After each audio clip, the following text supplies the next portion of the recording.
Hey guys, welcome to the bonus episode of Pokémon FireRed and LeafGreen. Last time, we defeated our rival champion Neil for the 9th and final time. This time, we'll be going throughout our adventure again and talking about everything we haven't discussed before. And believe me, there's a lot to cover because, well, you've seen how big the postgame is, and there's so much more that I haven't even brought up in the main series that I want to talk about. So, let's get started. Every time you beat the Pokemon League, you'll always open up back in Pallet Town. The first place we want to go is Viridian City, because we're going to finally solve one of, if not the longest running mystery of this Let's Play. What is it that is on the second floor of the Pokemon Center? Hello, my name is Tila. This must be your first time up here. I'll show you how the wireless communication system works. The first time you ever visit the second floor, this scene will play. This usually would have happened at the beginning of a playthrough, but since this is all multiplayer stuff that I can't really show off here, we're not seeing it until the bonus episode. First, I need to show you this floor of our Pokemon Center. Right this way, please. On the top floor, there are two rooms. First, the room on the left. It's a Union Room. You may link up with trainers around you who have also entered the Union Room. With them, you may do things like chat, battle, and trade. Second, the room on the right is the Direct Corner. You may trade or battle Pokemon with your friends in this room. If the wireless adapter isn't connected, you may still link up using a GBA Game Link cable. If that is the case, you must go to the Direct Corner. I hope you enjoy the wireless communication system. Hello Tim, it's me, Tila, the Pokemon Center second floor attendant. Is there something you need to ask me about linking? And then if you ask again, she just goes through the whole song and dance all over again. So there are two rooms you can access on the second floor that are all designed for multiplayer. Right next to this desk is the PC. On the left, this is the Pokemon Wireless Club Union Room. Unfortunately, your wireless adapter is not connected properly. Please do come again. Using the GBA wireless adapter, you'd be able to trade and battle, but you could only battle with Pokemon that were level 30 or lower. You also couldn't enter a Pokemon that was holding a berry that was only ever made obtainable by an e-card like the ones I mentioned when we went over Trainer Tower, but we'll be covering those later. Now, on the right, welcome to the Pokemon Cable Club. Which of our services do you wish to use? Trade Center, you can trade, or Coliseum, you can battle. Now, if you start up the game with a wireless adapter not connected, you would be able to trade or battle using the GBA link cable. However, if you had started the game with the wireless adapter connected, this would be the Wireless Club Direct Corner, where you could trade, battle, and play Berry Crush over wireless without any level limits. This was definitely the better option for battling between the two. That's all we have to cover for the Pokemon Center second floor, so let's go through all of Kanto and the Sevii Islands and go over all the small details that I haven't mentioned. Also, using this, I will be showing artwork from Pokemon Masters EX, a Pokemon spin-off mobile game. The reason I really like their depictions of a lot of the areas, and it provides a fresh take on a lot of them. And I just want to mention it because, like I said, and plus, I just think they would make for fun visuals. In Pallet Town, there are actually tables of optional names you can get if you don't enter a name for your trainer or your rival. The tables are currently displayed on screen right now. If you chose to play as a girl, the female trainer in this game is canonically named Leaf, just as the male trainer is canonically named Red.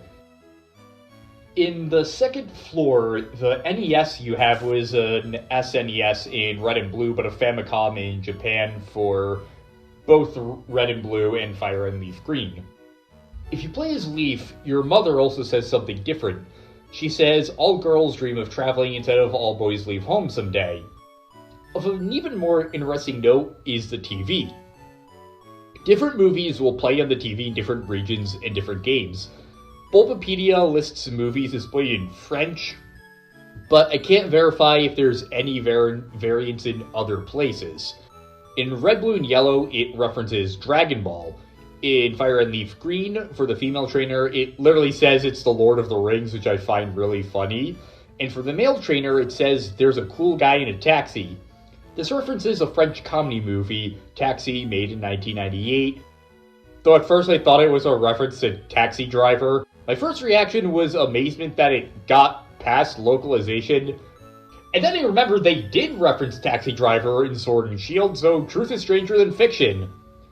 In Let's Go Pikachu and Eevee, which is sort of a remake of Yellow gameplay-wise, but is set 20 years after Red and Blue at the same time, it's complicated.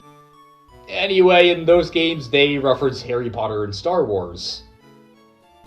When we first got here to Viridian City, we were given the Teachy TV, which had 4 tutorials for us. I didn't know this until researching this bonus episode, but you actually do unlock 2 new videos as you play the game, which I never knew because I had never looked at the Teachy TV since, well, I first played this game. But you unlock the videos teach me about TMs and how do I register an item. We already went over what are type matchups the first time we went through here. So let's go through all of the videos. Teach me how to battle.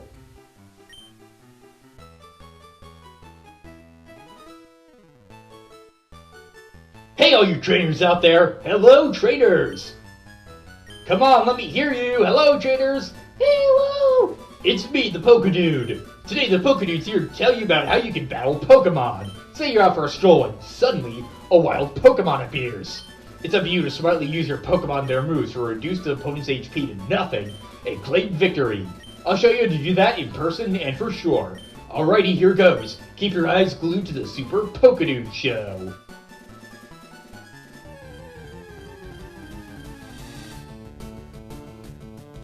Wild Pidgey appeared. Go Rattata! The speedier of the battlers gets to attack first. What Rattata do? Rattata used a Hyper Fang!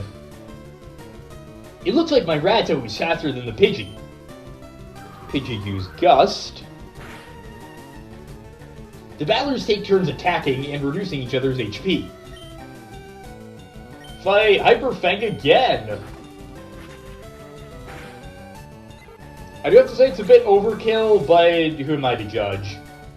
My Rattata reduced the foe's HP to 0, so it wins. The Pokemon that took part in the battle get EXP points. When a Pokemon collects enough EXP points, it levels up. Leveling up makes your Pokemon stronger than before. Rattata gained 141 experience points. Well, did you get that? Even if your own Pokemon's HP falls to 0 and it becomes unable to battle, not to worry. Just take it to any Pokemon Center and heal it. Alrighty, be seeing you. Remember, trainers, a good deed a day brings happiness to stay.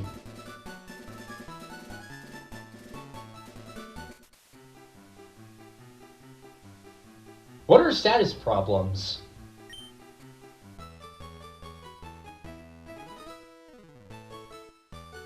Hey all you trainers out there, hello trainers! Same intro, hello here, hello trainers, it's me the Pokedude, today's Pokedude News here. Today the Pokedude's here to tell you about status problems. Status problems include poisoning, paralysis, sleep, burn. There are a couple others, but they really are trouble. Getting one, your Pokemon may become useless in battle. You know it hurts a Pokedude to see a Pokemon suffer, so what should you do if your Pokemon gets a status problem? Well, you've got me to show you. Alrighty, here goes. Keep your eyes glued to the Super Pokedude Show.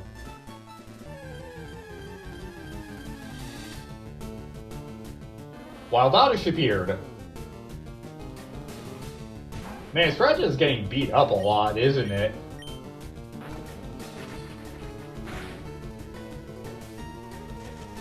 I have to wonder if filming the show counts as wildlife cruelty, technically, in the world of Pokemon. Rattata is poisoned. Rattata is hurt by poison.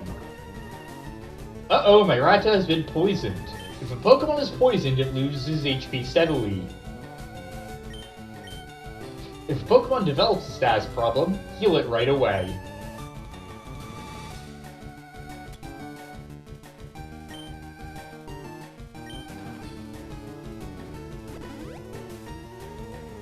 Rattata is cured of its poisoning. Using an item on a Pokemon uses up 1 turn though. Now, it's the opponent's turn. Wild Oddish used Absorb.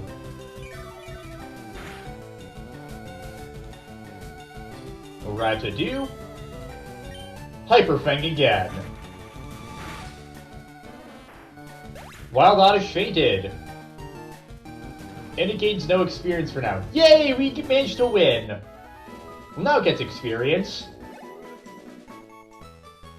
Poisoning or paralysis don't go away after a battle. If a Pokemon is poisoned, it loses HP even while you're walking. You should heal Pokemon these kinds of problems right away. Use an item or try to get to a Pokemon Center for healing. That wasn't hard, was it? Alrighty, be seeing you. Remember, trainers, a good deed a day brings happiness to stay. The end. I'm gonna catch Pokemon.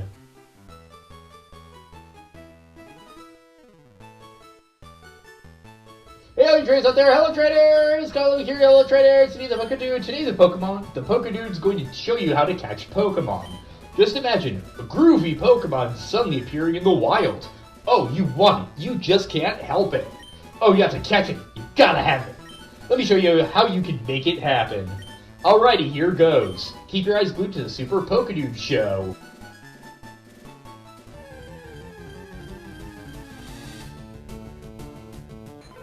Oh god, it's one of the demons!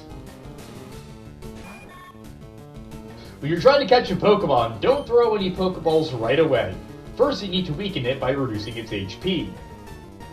Well, Butterfree use Confusion. While Jigglypuff use Pound. Okay, that should be good enough. But, if it's possible, it would be best as the target has a status problem. For instance, it would be easier to catch it if it were asleep or paralyzed. Butterfree use Sleep Powder. While Jigglypuff fell asleep. This will make the Pokemon a lot easier to catch. Oh yes, if you paralyze a Pokemon, you can't make it fall asleep on top of paralysis. In other words, you can't double up status problems, okay? While Jigglypuff is fast asleep. While Butterfree do, bag. Okay, let me throw my Pokeball.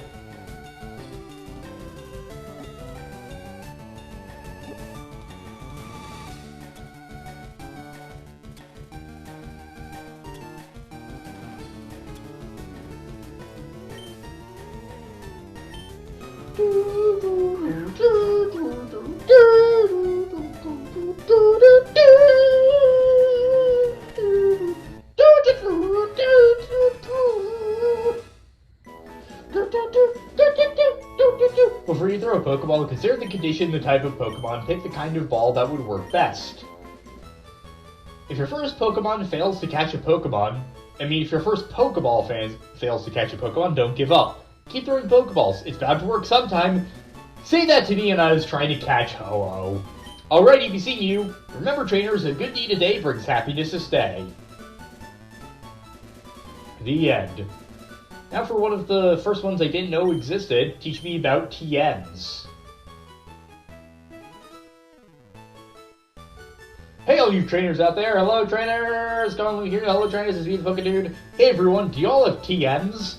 A TM, Tactical Machine, is an amazingly great item. It teaches Pokemon a move that it may not learn when leveling up.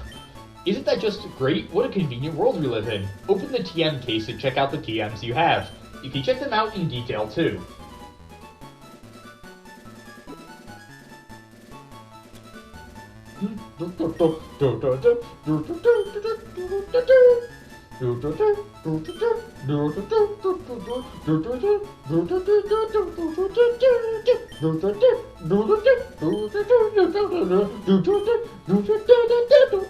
Normal, water, grass, TMs also come in types. Check the type and teach it to a Pokemon that matches up well. For example, Water Pulse is suitable for Water-type Pokemon.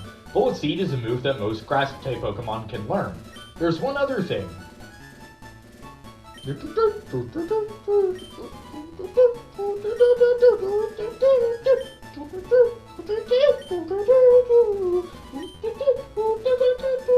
Don't just look at type, read the description too. It'll contain hints about what Pokemon might learn the move. For example, take a move like Focus Punch. It doesn't sound like anything a bird or fish Pokemon can learn, so try using it on Pokemon with arms that can throw punches. Wow, I talked a lot today. Already missing you. Remember, trainers, a good eat a day brings happiness to stay. The end. Last but not least, how do I register an item? The select button. Hey all you trainers out there, hello trainers! Calling here, hello trainers, it's me the Pokedude. A trainer's bag is a bunch of nifty, convenient features. Take stuff from the key items pocket, for instance. You can use a key item without opening the bag every time. For example, let's pretend I have a Teachy TV in my bag. I can register it for instant use, and I'll show you how. Alrighty, here goes. Keep your eyes glued to the sorta super Pokedude show.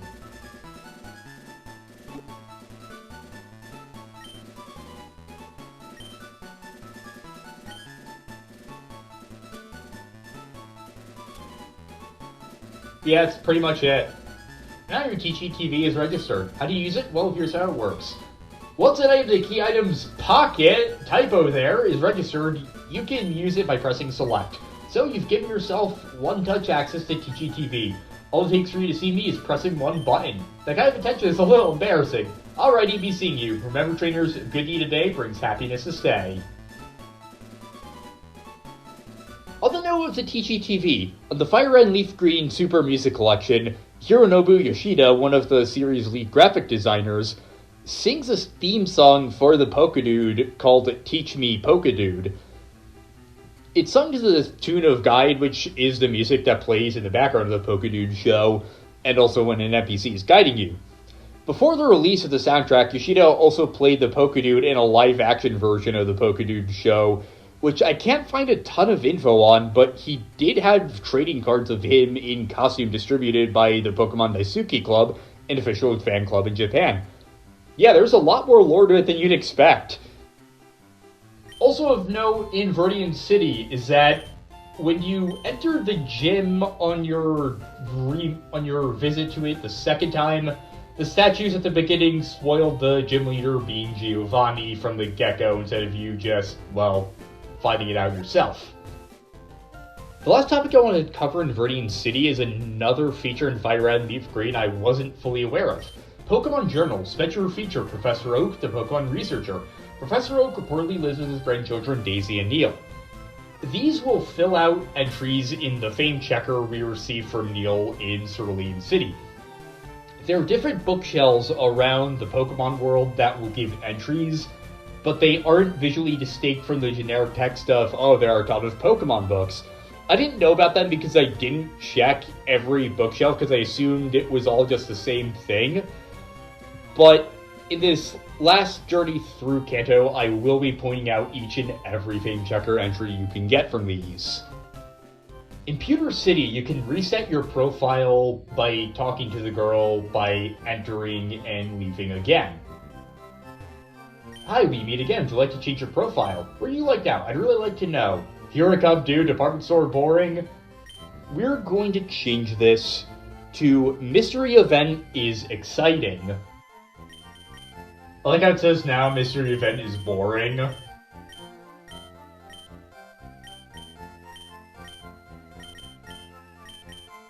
Once we do that, Mystery Event is exciting.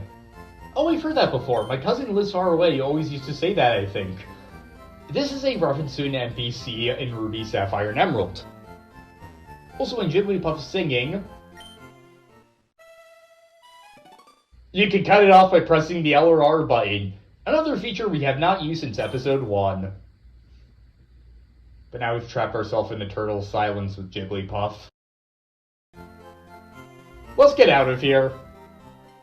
In the back room of the Pewter City Museum, on the 4th bookshelf, next to 3 identical bookshelves, I'll say it's crammed full of Pokemon books.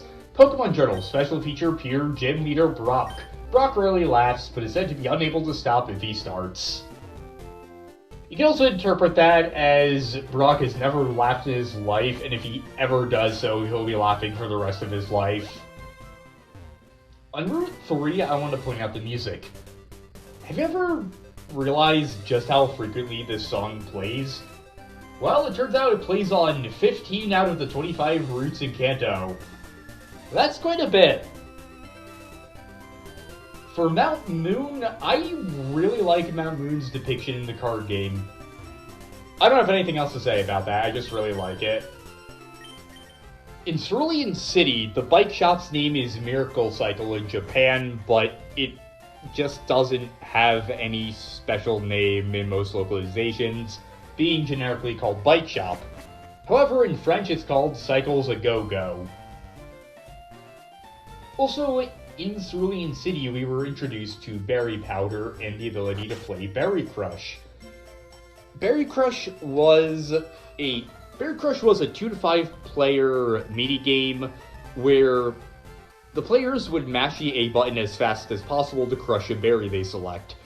Your score was determined based on how fast you mash, and silkiness, a value that ranges from 0 to 100%. To get 100% silkiness, you have to press different types of berries a different amount of times. We'll go over what each of these berries do later, like I said, but the berries you'd have to press 50 times were Cherry, Chesto, Pecha, Rost, Esper, Lepa, Oran, Persim, Lum, and Citrus. 60 presses, Figgy, Wiki, Mago, Aguav, and Ayapapa. 80 Raz, Bluck, Nanab, Waper, Pinap. 100 Pumeg, Kelpsy, Qualat, Hundu, Greppa. 130 Tomato, Corn, Magost, Rabuta, Nomel.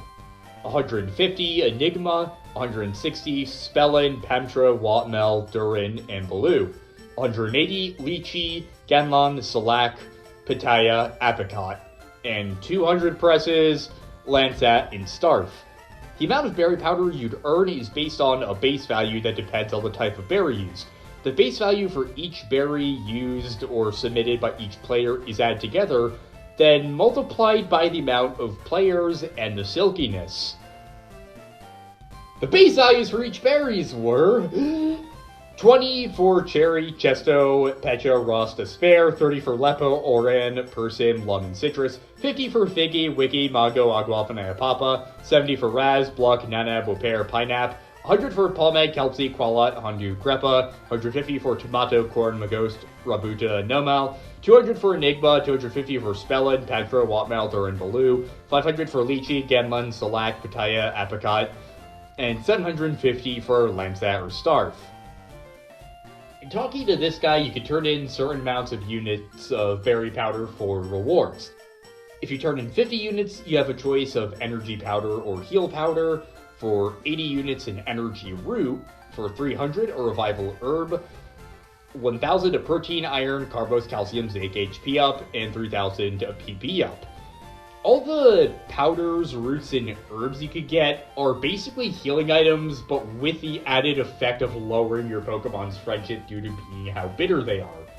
I personally don't consider them very good items except for pinches, so I wouldn't recommend them. Instead, I'd recommend saving up for the EV boosting items.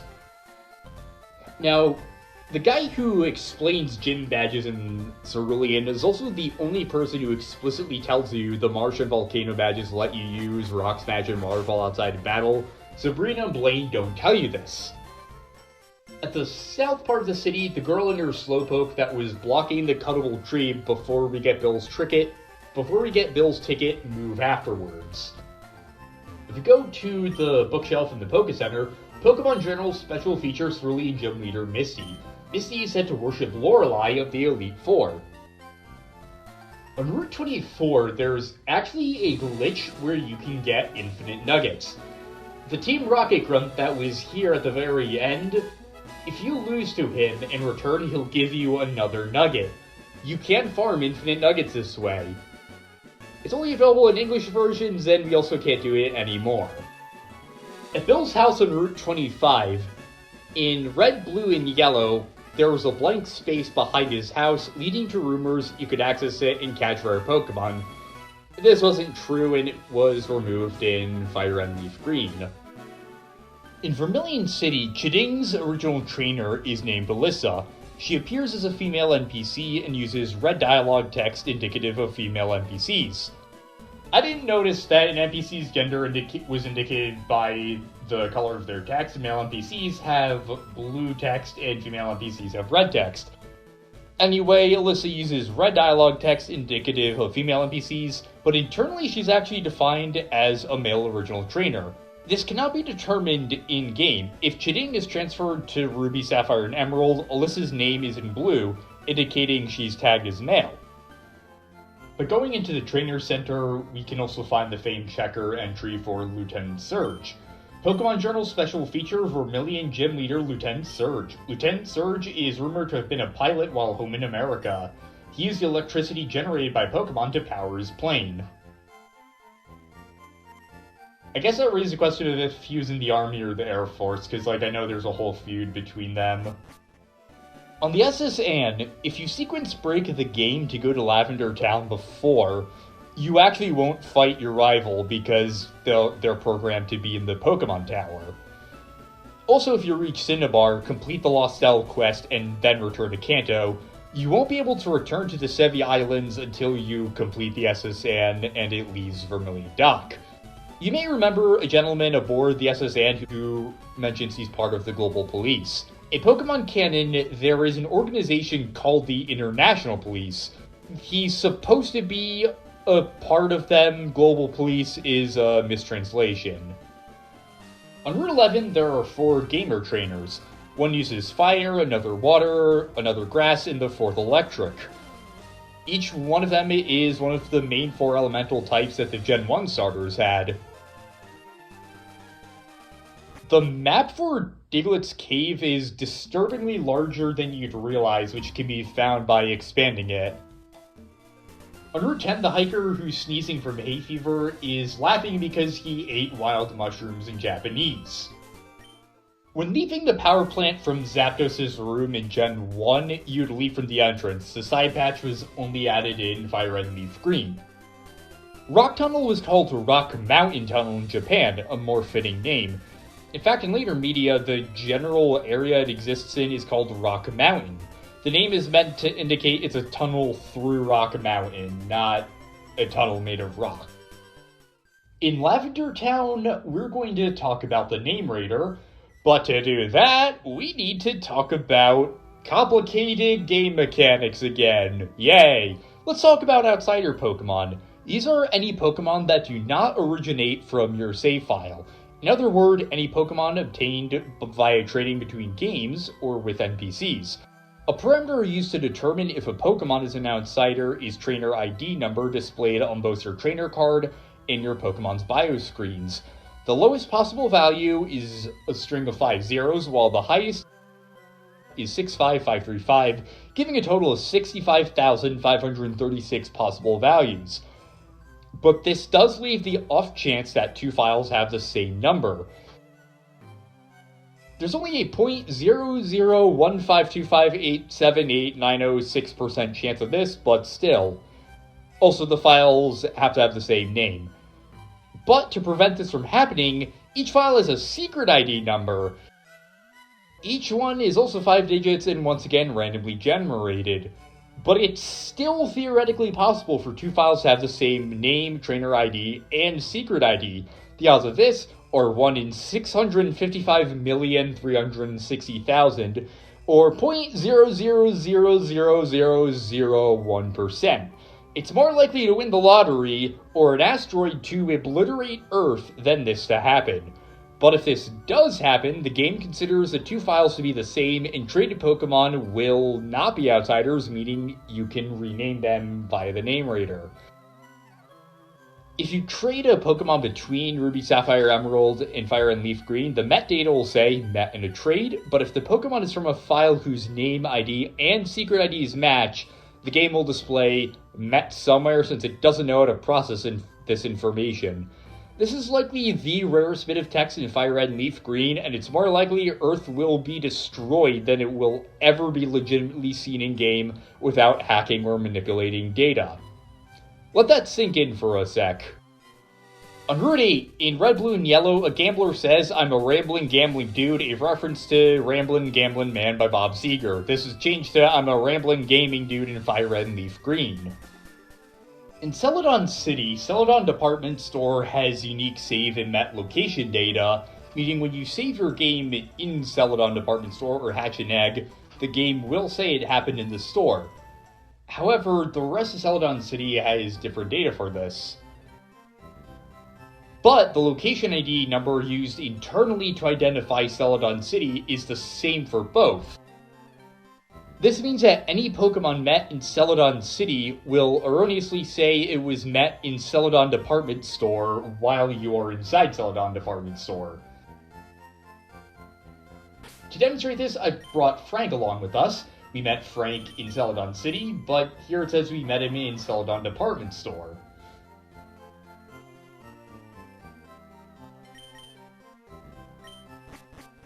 Once we leave, it goes back to saying we met him in Celadon City. There are 4 Game Freak NPCs in the Kanto, a reference to the fact that there are only 4 programmers working on Red and Green. In the game corner, there are a variety of different prints we can get. I didn't see what we got. I clicked too fast. Oh, that's just a normal one where it shows all of them. We tried the black one earlier, which just showed their silhouettes. We can also go for pink.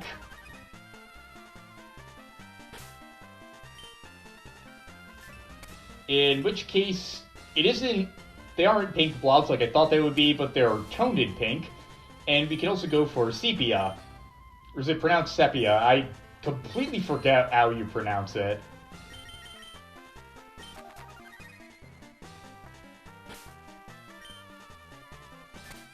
But that's what it looks like. I feel like that effect.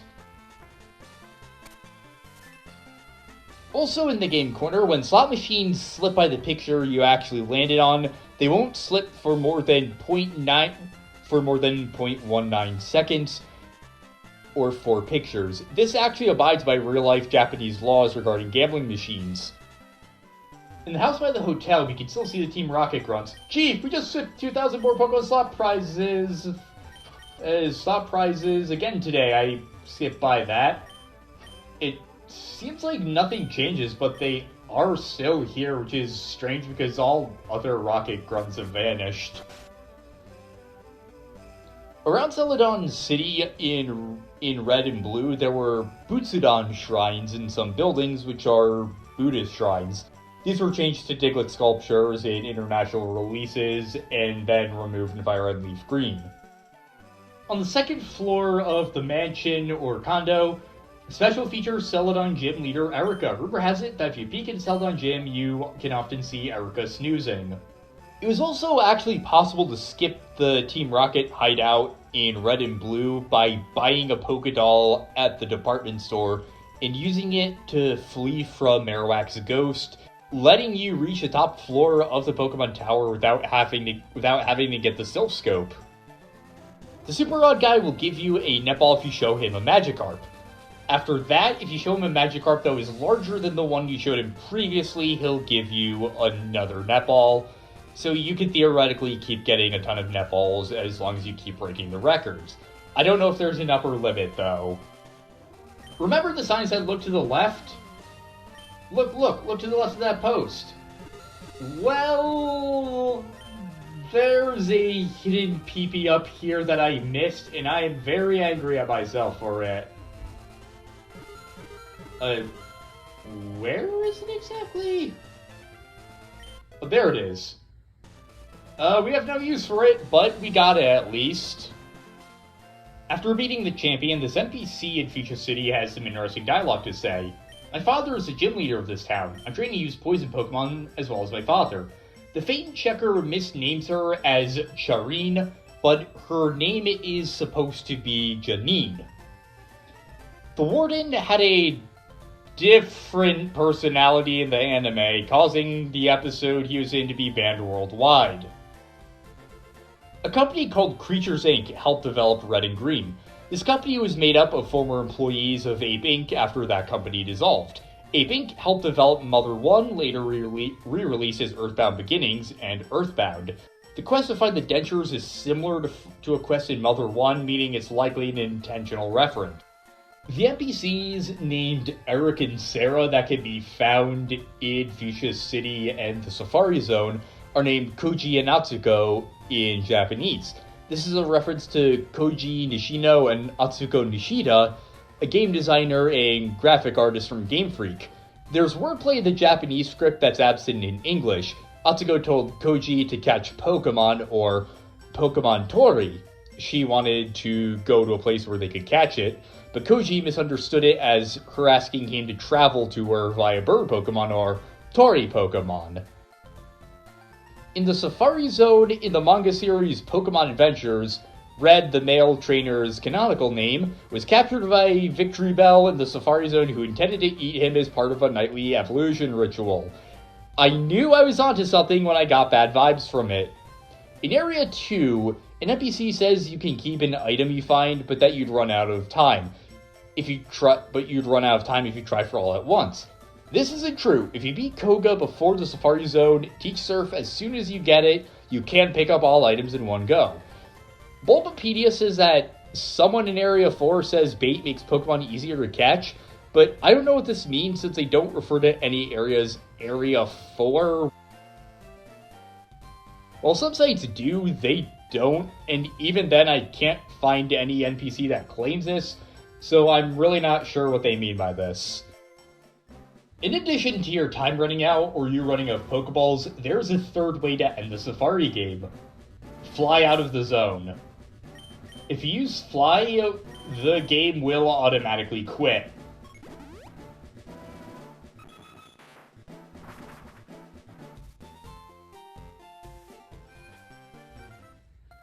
And if you go back, they just act like nothing happened. There's a fake version of Saffron City that exists in the game's map that appears past the gate points. The Saffron City you explore is not actually connected to the gates according to the game data being loaded in a separate frame. The reason it exists is so there's not just a black void beyond the gates. You can explore this dummy Saffron City if you skip the gates using cheats or glitches, but nothing happens there. You can't go to doors and there's no NPCs. If you go to the Trainer Fan Club again... Huh, you? Are you maybe? You are! You're Tim! We were just talking about you! We were talking about how an incredibly good trainer appeared! And so is you! You're so cool! So we decided that we'll become your fan club. We all hope you'll keep battling shows how cool you are. That way maybe other people will become fans just like me. We have our own fan club now. Oh, it's Tim. Oh, cool. Too cool. Oh, yeah. Oh, yeah. Can you autograph something? How about my shorts? Tim, I've had the pleasure of watching you battle. It brings back sweet memories of my long-lost youth. May you continue to find success. You have a fan in me. I'll always be cheering for you. Go, Tim, go. It feels nice to have our own fan club. People back here will still be talking about the gym leaders and Elite Four members. In Red and Green, if you lost to Sabrina and returned, the game would think you'd want to give you the badge in TM anyway. An NPC in the gym says Psychic is only weak to Ghost and Bug. This was not updated to include the Dark type in Gen 3. You also can use an escape rope in the gym. This is the only gym where this is possible. The reason for this is unknown. I brought Mimian along to the Copycat's house because she has unique dialogue when she teaches Mimic. Oh wow, a Pokédoll! For me? Thank you! You know what? I can teach the move Mimic. This move can only be learned only once, okay? I really love Mimic. Who's going to learn it? Oh, a lot of our Pokemon can learn it. Mimian learned Mimic. Hi, thanks for earlier. Pardon? Is it that fun to mimic my every move? You bet, it's a scream! So we have more dialogue from our player character too. In the Poké Center, we have the Fame Checker entry for Sabrina. Special feature, Saffron Gym Leader Sabrina. People say that Sabrina can communicate with her Pokemon during battle without speaking. And in the fan club, we have an entry for Bruno. Elite Four's Bruno. Bruno apparently joined the Elite Four out of his burning ambition to battle the best trainers. At Sylph actually should be spelled Sylph. A sylph is a legendary air spirit or elemental, with the term first being coined by the physicist and alchemist Paracelsus in the 1500s. As time passed, the term came to be associated with fairies and similar creatures. The reason they're named this is probably because they developed the Sylph Scope, which lets you see legendary creatures. The guy who was transported to Tixie actually has a pretty good reason to be pissed. Tixie is a real place in a remote corner of Siberia, well past the Arctic Circle. If the images on Google Maps are any indication, it's not the cheeriest place. No offense to anyone from Tixie, though. The NPCs also have some new dialogue. Welcome, the president is in the boardroom on the 11th floor. And while we're here, there's also something of interest on the 5th floor I want to draw attention to. So we're going to go through and see what everyone now has to say. This employee still thinks that it's been taken over. Huh? Team Rocket is gone? Here on the 5th floor we have these pieces of paper. It's a Pokémon report. Some Pokémon have been confirmed to evolve when they are traded. It's a Pokémon report. Over 350 Pokémon techniques have been confirmed. This is referring to moves. It's a Pokemon report. Pokemon Lab created Porygon, the first virtual reality Pokemon. That confirms Porygon was a creation of Silphco. Team Rocket took off. You're a hero. Thank you. He got engaged. Well, that's somewhat of a happy ending, at least. He's so helpless he needs someone like me to look after him. Well, better get back to work. Team Rocket ran away. It's all because of you. Come work for yourself when you get older. Thank you so much. Wow, you chased off Team Rocket all by yourself? We canceled the Master Ball project because of Team Rocket. Thanks for saving us. Thank you so much. You can't heal here anymore. About me crying, please keep it a secret.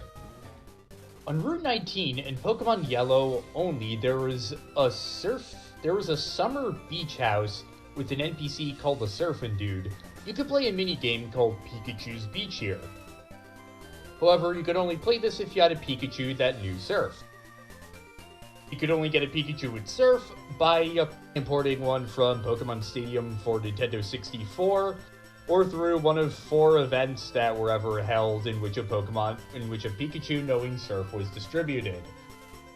In this minigame, Pikachu would surf over several waves, and you would press left and right to make Pikachu do flips. You would get points depending on how well you executed the flips, and how many flips you did. There would also be an HP counter that decreases time passed, and your final score would be points or Radness points gained from flips plus remaining HP. Also, the more flips you make, the faster the waves came, so the harder it got. If you fell in the water, you'd have to start over. It was included in the Virtual Console re-release of Yellow, but it was reworked to be played with the starter Pikachu, non-event one, thankfully.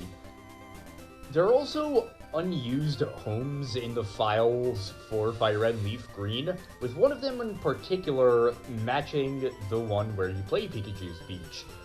And it seems to have been intended to appear on Route 19, meaning they probably planned to bring it back during development, but eventually scrapped it. The Seafoam Islands are called the Twin Islands in Japanese. In the Japanese version, an NPC says they used to be 2 islands, meaning the name was given before they became 1 island. This lines up with what we see in-game. However, the NPC in English saying it used to be a single island was probably a mistranslation. But if you go to the town map, there's yet another inconsistency. By pressing the A button on the Seafoam Islands, a pair of islands that is situated on Route 20, the 2 islands are shaped the same as if they were twins. What the intention was is not entirely clear, and even when you look at it, it appears as 2 islands on the outline, making it even more confusing. If I could show it off. Yeah, when Red's face blinked out there, you could see it. So I really don't know what the intent there was. Cinnabar Island was mistakenly called Cinnabar Town in the English manual, though in Japanese it is interchangeably called Guran Town and Guran Island. Two questions in the gym were changed from Japanese to English, but the answers are the same. Instead of Caterpie evolves into Metapod, it says Caterpie evolves into Butterfree, which is technically true. And the last question, the fake move Tombstony was Tombstoner. If only this wasn't changed. In English, this is a modified form of Rock Tomb, but in Japanese, it's a modified form of Hyper Beam, which directly translates to Destruction Beam. You're asked if Shine Shine Kosen is a real move, which according to Bulbapedia is a similarly exaggerated and comical phrase that can be translated as Die Beam or Die Beam. In the Pokemon Center, we have the Fame Checker entry for Mr. Fuji. Special feature, Mr. Fuji of Pokemon House. The shy Mr. Fuji turned down our interview requests. He is a kindly man who is adored and respected in Lavender Town. In the Pokemon Mansion, there was a typo in the final diary. There is a semicolon instead of a colon after September 1st. In Emerald, there was an event held where you would travel to a place called Faraway Island, a remote island in the middle of the ocean, not part of any region in the Pokemon world, where you could find and catch Mew. On this island, there is a faded sign. There are letters that are faded out in this message, and it would be very awkward to read aloud without saying the full thing. Burr 6th Day, so one of the last months of the year. If any human sets foot here again, let it be a kind-hearted person. With that hope, I depart. The message in Japanese ends with a syllable that reads G, with the first part of the word faded away. It's believed that this is meant to be a signature, and that the person who left the message is Mr. Fuji. I've talked before about how real-world places and events are no longer referenced in the series, and how Guyana has never been mentioned past Gen 1 as the origin of Mew. So in-universe, Faraway Island is likely the natural habitat, or at least where it was discovered. On Route 23, apparently the music is rearranged from the intro and title screen. I'll be honest, I can't hear it. I've tried speeding up and slowing them down, but I still haven't heard it.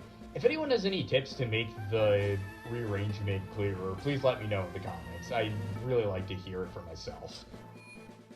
For the Indigo Plateau, Lance's Fame Checker entry can be found on the bookshelf. Pokemon Journal special feature Elite Four's Lance. Lance's grandfather is thought to be the elder of a famous clan of Dragon Masters. If you come to the League after beating the game, but before beating Gideon in the warehouse, the Elite Four will be blocked due to Lorelai's absence, since she's on 4 Island right now. I'm so sorry, but you've wasted your time coming here. Lorelai's Elite Four is absent, you see. As a result, the Pokemon League is closed for the time being. The rooms where you fought the Elite Four also differed in Red, Blue, and Yellow. And honestly, I kind of prefer the designs in those over the ones we have here. You fought Lorelai above a pool in Red, Blue, and Yellow, and you could fish in here, but this wasn't intentional.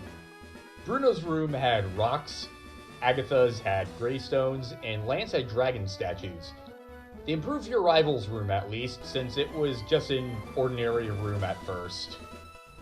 On one island, you can also trade with Pokemon Coliseum and Pokemon XD Gale of Darkness for the GameCube after completing the Sapphire quest. I forgot to mention that, and I was just mainly thinking of the other handheld games. On 2 Island, you can actually buy new items unavailable in Kanto from this guy. Hi, doing it best here? I hope you do too, Tim. After you rescue Losel, you can buy Ultra Balls and Soda Pops here. After you beat your rival for the first time as champion, you can buy lemonade and Moo Moo Milk, highly nutritious milk. It restores the HP of one Pokemon by 100 points. There were 2 games you could play over wireless in the Joyful Game Corner. Players of FireRed, LeafGreen, or Emerald could link up by using the GBA wireless adapter, and up to 5 players could play at once. First, there was Pokemon Jump. A Venusaur would use Vine Whip as a jump rope. You would have to jump your Pokemon over it. You get points depending on how many players jumped at the same time. The more players that jumped at the same time, the more points you would get. In order to play, you would need to enter a Pokemon that was 2'4" or shorter and capable of jumping. And only a handful of Pokemon ever were qualified for this based on a hidden in-game list, because nothing can be fucking easy, can it? Even better, different Pokemon at different jumping speeds, making it even more difficult. You get rare berries as a reward, specifically Alepa, Lum, Citrus, Figgy, Wiki, Mago, Aguava, or Ayapapa. Next, there was Dodrio berry picking. 3 to 5 players could play, but everyone had to have Dodrio in their party. You'd use the D-pad to move Dodrio's head while berries fell from the top of the screen, and a meter would fill as you caught berries and be reset if you missed one. Whoever had the highest score would be rewarded a single berry from one of 3 reward sets. If there were 3 players, they'd get a Raz, Bluck, Neneb, Whiphair, or Pineapple Berry. If there are 4 players, they would get a Pomeg, Kelsey, Qualot, Hondu, Greppa, Tomato, Corn, Magost, Rabuto, or Nomel Berry. And if there were 5 players, they would get a Spellin, Pantra, Watmel, Durin, or Baloo Berry. Also, the small islet southeast of 2 Island on the town map actually has the same sprite as Naval Rock. The discerning trainer knows to buy rare items here. I started bringing items from distant lands. Okay, so you have to talk to him twice, I guess. So, in my notes, I had written that after you complete the Sapphire quest, you can buy new items from him. A Repeat Ball, a somewhat different Pokeball that works better if you use it on a Pokemon you've caught before. A Timer Ball, a Pokeball that becomes better the more turns there are in a battle. At a certain point, this becomes better than an Ultra Ball, because the Ultra Ball has a 2 times modified catch rate, if I'm not mistaken, and a Timer Ball, as time progresses, goes beyond even that. And you can also get a Lava Cookie, so I was mistaken about the one on the dock in the SS and being the only one you could get. I'm not exactly sure what triggered this. If I had to stake a guess, I'd say coming here, talking to him, leaving the area, then coming back did. Also not sure about this guy either, but I'm assuming he came with the event.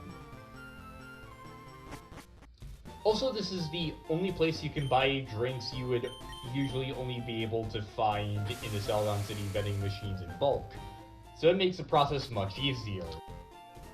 On 3 Island, there are 4 sets of stairs you go up to get to Berry Forest.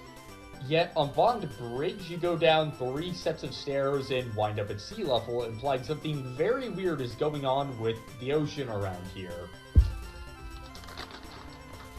That could possibly be why it's so hard to surf between islands. The guy who gives you the nuggets actually says something different in Japanese. In Japanese, nuggets are called golden balls or kinotama. This is a homonym for kintama or testicles. The pun didn't translate over in English, so the Nuggets of Wisdom joke is the way they still worked it a pun, even though it was a joke about balls in the original. I believe we've seen this before, but I'm just checking to be sure. What's this? The new Pokemon Journal has arrived on this island. This is a Pokemon Journal from years ago. Pokemon Journal Contest Special. The Spring Pokemon Contest's grand champion is Daisy Oka Palatown. That fills out Daisy's Fame Checker entry. On 5 Island, the 5 Isle Meadow music is a remix of root music from Gold, Silver, and Crystal, which I forgot to mention. The TM you get at the Memorial Pillar facade can also be translated as fake cheerfulness, which, considering you get it from someone mourning his Onyx, makes it sadder. At 5 Islands Pokemon Center, Pokemon Journal special feature Leaf-Or's Lorelei. Known for her logical, calculated, and cool battling style, Lorelei has a surprising secret. I believe that it is meant to be referencing that she collects plushies and more accumulate in her house the more times you beat her. So they do hint at the insane Easter egg that no sane person would ever try to fulfill. In Selfie's house on Resort Gorgeous, Pokemon Journal special feature Cinnabar Gym Leader Blaine. Blaine said to remove his dark shades only when he is thinking of new quiz questions. On 6 Islands Green Path, Psychic Jacqueline mentions she teleported there. A trainer, also called Psychic Jacqueline, can be found in Ruby, Sapphire, and Emerald on Route 110. There she has a male Abra, while now she has a male Kadabra. It's also not a quirk of localization. She has the same name, Mariko, in Japanese in both games. So it's a nice continuity nod between the two games. And to demonstrate just how much depth there is to Pokemon games, I cannot find any documentation of this before October 2023 while I was researching stuff for FireRed and LeafGreen. The first time anybody even noticed it was the same NPC, as far as I can find, was mentioned in the video 8 Obscure Pokemon Facts My Viewers Discovered by Blue Boy Finn. As far as I can tell, it's the earliest mention of it that I can find. I highly recommend watching the video, and I wanted to mention this just to point out that there are still new discoveries being made in Pokemon games to this day all over the world, and there are bits of lore even about otherwise unremarkable NPCs. And there's certainly more to come out about FireRed LeafGreen even long after the series is over, and I just think that's part of the charm of Pokemon.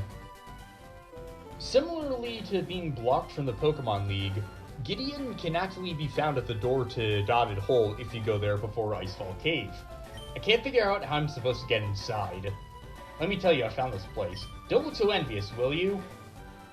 So you found the place, you went in, and you couldn't figure out how to just fall through some holes. Jeez. Gideon sucks even more than I thought. On Sevii Island, the map for Trainer Tower is also disturbingly longer than you'd think. The Chansey dance is actually called Lucky Dance in Japanese and uses the same music as the Hoenn Pokemon Trainer School in Ruby, Sapphire, and Emerald. In the Pokemon Center, we have Agatha's Fame Checker entry. In her youth, Agatha and Professor Oak were rivals who vied for supremacy as trainers. Let's go to the town map because I'm going to talk more about dungeon descriptions. We briefly saw the one for Sevii Islands, but there's one for pretty much every dungeon in the game. Viridian Forest, you also get a cool little animation. Viridian Forest, a deep and sprawling forest that extends around Viridian City. A natural maze, many people become lost inside. Diglett's Cave, a seemingly plain tunnel that was dug by Wild Diglett. It is famous for connecting routes 2 and 11. Next up, Mount Moon. Mount Moon, a mystical mountain that is known for its frequent meteor falls. The shards of stars that fall here are known as moonstones. For Cerulean Cave, a mysterious cave is filled with terribly tough Pokemon. It is so dangerous the Pokemon League is in charge of it. For Rock Tunnel, a naturally formed underground tunnel. Because it has not been developed, it is inky dark inside. A light is needed to get through. Power Plant. The power plant that was abandoned years ago, though some of the machines still work. It is infested with electric Pokemon. Pokemon Tower. A tower that houses the graves of countless Pokemon. Many people visit it daily to pay their respects to the fallen. Safari Zone, an amusement park outside Fuchsia City where many rare Pokemon can be observed in the wild. Catch them in a popular game. Pokemon Mansion, a decrepit, burned-down mansion on Cinnabar Island. It got its name because a famous Pokemon researcher lived there. Victory Road, a tunnel situated on Route 23. It earned its name because it must be traveled by all trainers aiming for the top. Also, this one is just Diglett's Cave again.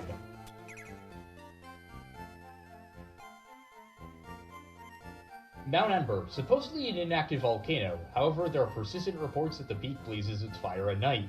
This is probably referring to Moltres, which we took away. Berry Forest, a forest on a small islet off the coast of Three Island. Berries grow wildly in profusion, quickly replenishing those that fall off.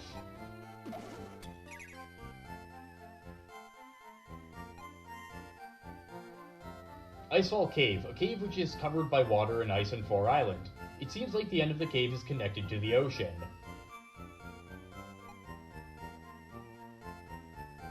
Lost Cave, a bewildering cave off the coast of Resort Gorgeous. Some curious thrill seekers have never emerged from it.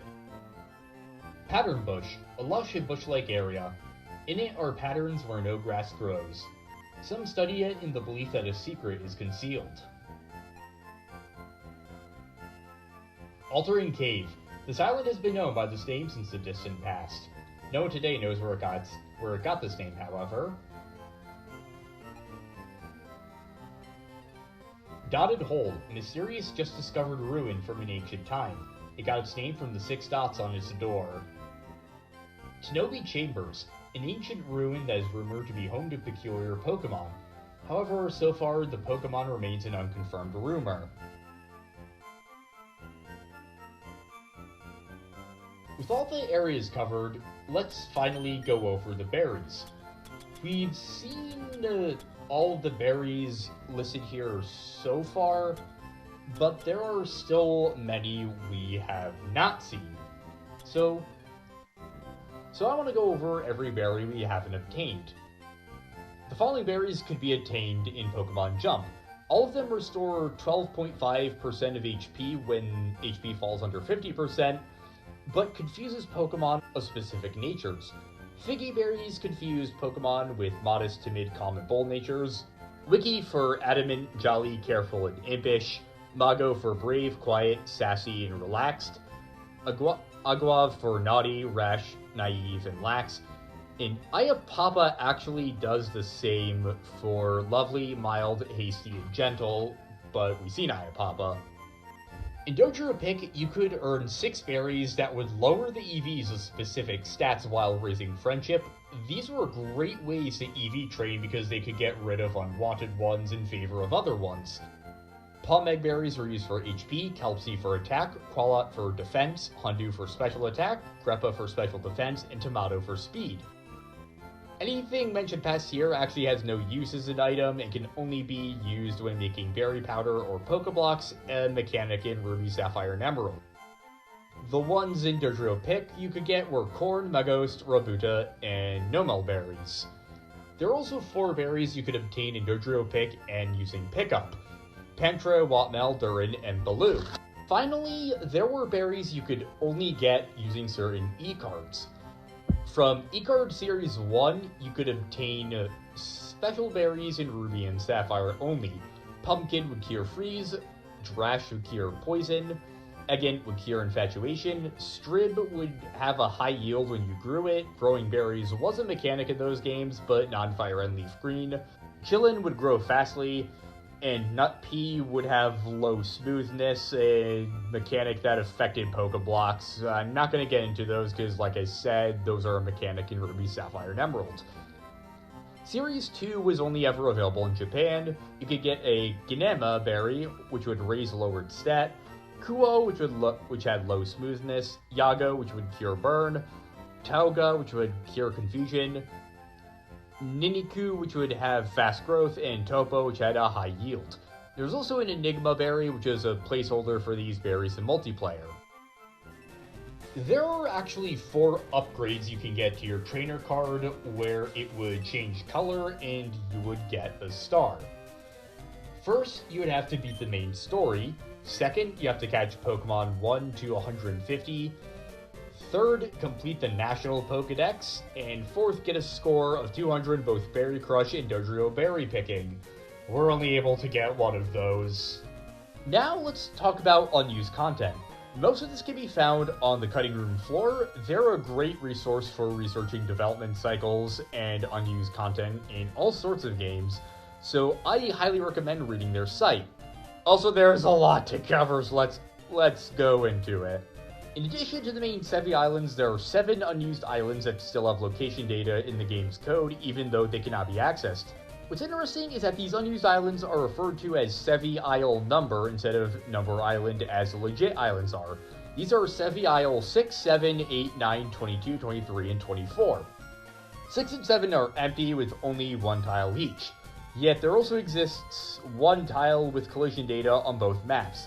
The authors of the cutting room floor speculate the maps were probably fully programmed and then deleted, which I agree is probably the case. They were possibly early builds or test maps that were scrubbed. Isle 8 is a unique island surrounded by water, while Isle 9 isn't even an island, it's just an expansive ocean. The index codes used for 8 and 9 places them between 3 and 4 island, and if the town map is open on these islands by hacking, it displays the player being on 4 island. So it's possible they could have been early versions of 4 Island, but I'm not too confident about that because of how distinct 4 Island is. Isles 22, 23, and 24 have no map data, but they are named internally. Little is known about them or what purpose they could have served. There are various leftovers from Ruby, Sapphire, and Emerald present in the files, but they are all unused too. If you interact with the TV in your home from the side or back by hacking the game to levitate, you see a line of text that says, "Oops, wrong side." There are actually no bug-type TMs or HMs in FireRed and LeafGreen, but there remains an unused disc that ranges in shape from white to ordinary yellow to dehydrated piss. If you change a TM's type to bug via hacking, the disc sprite automatically changes this color, meaning they developed a bug TM at some point, but never used it. There also are sprites for HMs with various types, even though there are only normal water and fighting HMs. And if you never noticed the difference between HM and TM discs until now, like me, HMs have labels on them. There's also a different sprite for Professor Oak, among other unused overworld sprites for legendary mythical Pokemon. There's even one for Celebi, which you could only get in FireRed by pre-ordering Pokemon Coliseum, importing a Celebi you got from the pre-order bonus disc, importing it from Coliseum to Ruby, Sapphire, Emerald, then trading it from Ruby, Sapphire, Emerald to FireRed or LeafGreen. And yeah, there's a sprite for it. There's a different sprite for Surf that looks like Lapras and unused sprites for the male avatar and a male Poké Center attendant. There's also a version of the healing theme that sounds like it did on the Game Boy Sound Font. There's unused code for moving diagonally and even wild double battles, but both were scrapped. There actually are two versions of FireRed and LeafGreen, version 1.0 and version 1.1. Version 1.1 fixed several errors 1.0 had, including Pokemon species abruptly cutting off the Pokedex, for instance, Beedrill being called Poison Pokemon instead of Poison Bee Pokemon, or Pidgey being called Tiny Pokemon instead of Tiny Bird Pokemon. On the title screen in version 1.0, it also just says Game Freak, while in version 1.1 it says Game Freak Presents. 1.1 also gave Tyranitar unique Dex entries between versions, and Chikorita, the Gen 2 Grass Starter, which can't be obtained in FireRed and LeafGreen, having its Dex entry corrected to say Leaf instead of Leaves. In one of my favorite bits of trivia about Gen 1, in the data for all Gen 1 games, there's an unused battle with Professor Oak. In fact, he has 3 different teams that are programmed, and the team he would use would depend on your starter. This indicates he probably was meant as a post-game boss at one point, similar to the champion rematch in the remakes. Professor Oak would always have a level 66 Tauros with Takedown, Leer, Rage, and Tail Whip, a level 67 Exeggutor with Stomp Barrage and Hypnosis, a level 68 Arcanine with Takedown, Ember, Roar, and Leer, and a level 70 Gyarados with Hydro Pump, Dragon Rage, Leer, and Hyper Beam. His final would be a starter, presumably the starter neither you nor your rival picked. If you picked Charmander, your rival picked Squirtle, he would have a level 69 Venusaur with Razor Leaf, Growth, Sleep Powder, Solar Beam. If you picked Squirtle and your rival picked Charmander, he'd have a level 69 Charizard with Rage, Slash, Flamethrower, and Fire Spin. And if you chose Bulbasaur and your rival chose Charmander, he'd have a level 69 Blastoise with Bite, Withdraw, Skull Bash, and Hydro Pump. He could be fought with glitches, but remains unofficial. Now let's talk about urban legends. The Pokemon series is no stranger to urban legends, and Gen 1 has a lot of famous ones. So let's go over some of them. The first one is that pressing up plus B increases your catch rates while you're catching a Pokemon. This isn't true. I wish it were, though. Moving on, let's talk about Porygon. A famous incident occurred on December 16, 1997, when the episode of the Pokemon anime Electric Soldier Porygon, or Computer Warrior Porygon, was aired for the only time. This episode had video effects featuring bright, flashing colors that triggered seizures in over 700 children across Japan due to photosensitive epilepsy. The episode never aired since, and due to featuring in the episode, Porygon was never featured in the anime again. Nor was Porygon 2. Even though it didn't even cause the effect, it was Pikachu that did. So it's okay to get rid of Porygon, but not your precious little mascot cash cow, huh? I would stand for this, and I demand justice for Porygon receiving undue slander and being blacklisted. And I know the Pokemon Company is aware of this because they tweeted Porygon did nothing wrong in September 2020 before deleting it shortly afterwards. Cowards can't even make a stand for justice. Now moving on into fan theory territory. There's a popular theory that Ditto is a failed clone of Mew. The main evidence for this being that Ditto has the same coloration and weight as Mew, which by itself is probably a coincidence, but what's interesting is that Ditto is found in the Pokemon Mansion where Mew is cloned, and both can learn every move, and both of them also contain the DNA of every Pokemon, leading to the theory that Ditto got the DNA of every Pokemon from Mew. However, this was deconfirmed in an interview, so yeah, it's a cool theory, and they have made a few nods to the fan theory, but sadly it is deconfirmed as far as I'm aware. Another theory is that Cubone is an orphaned Kangaskhan.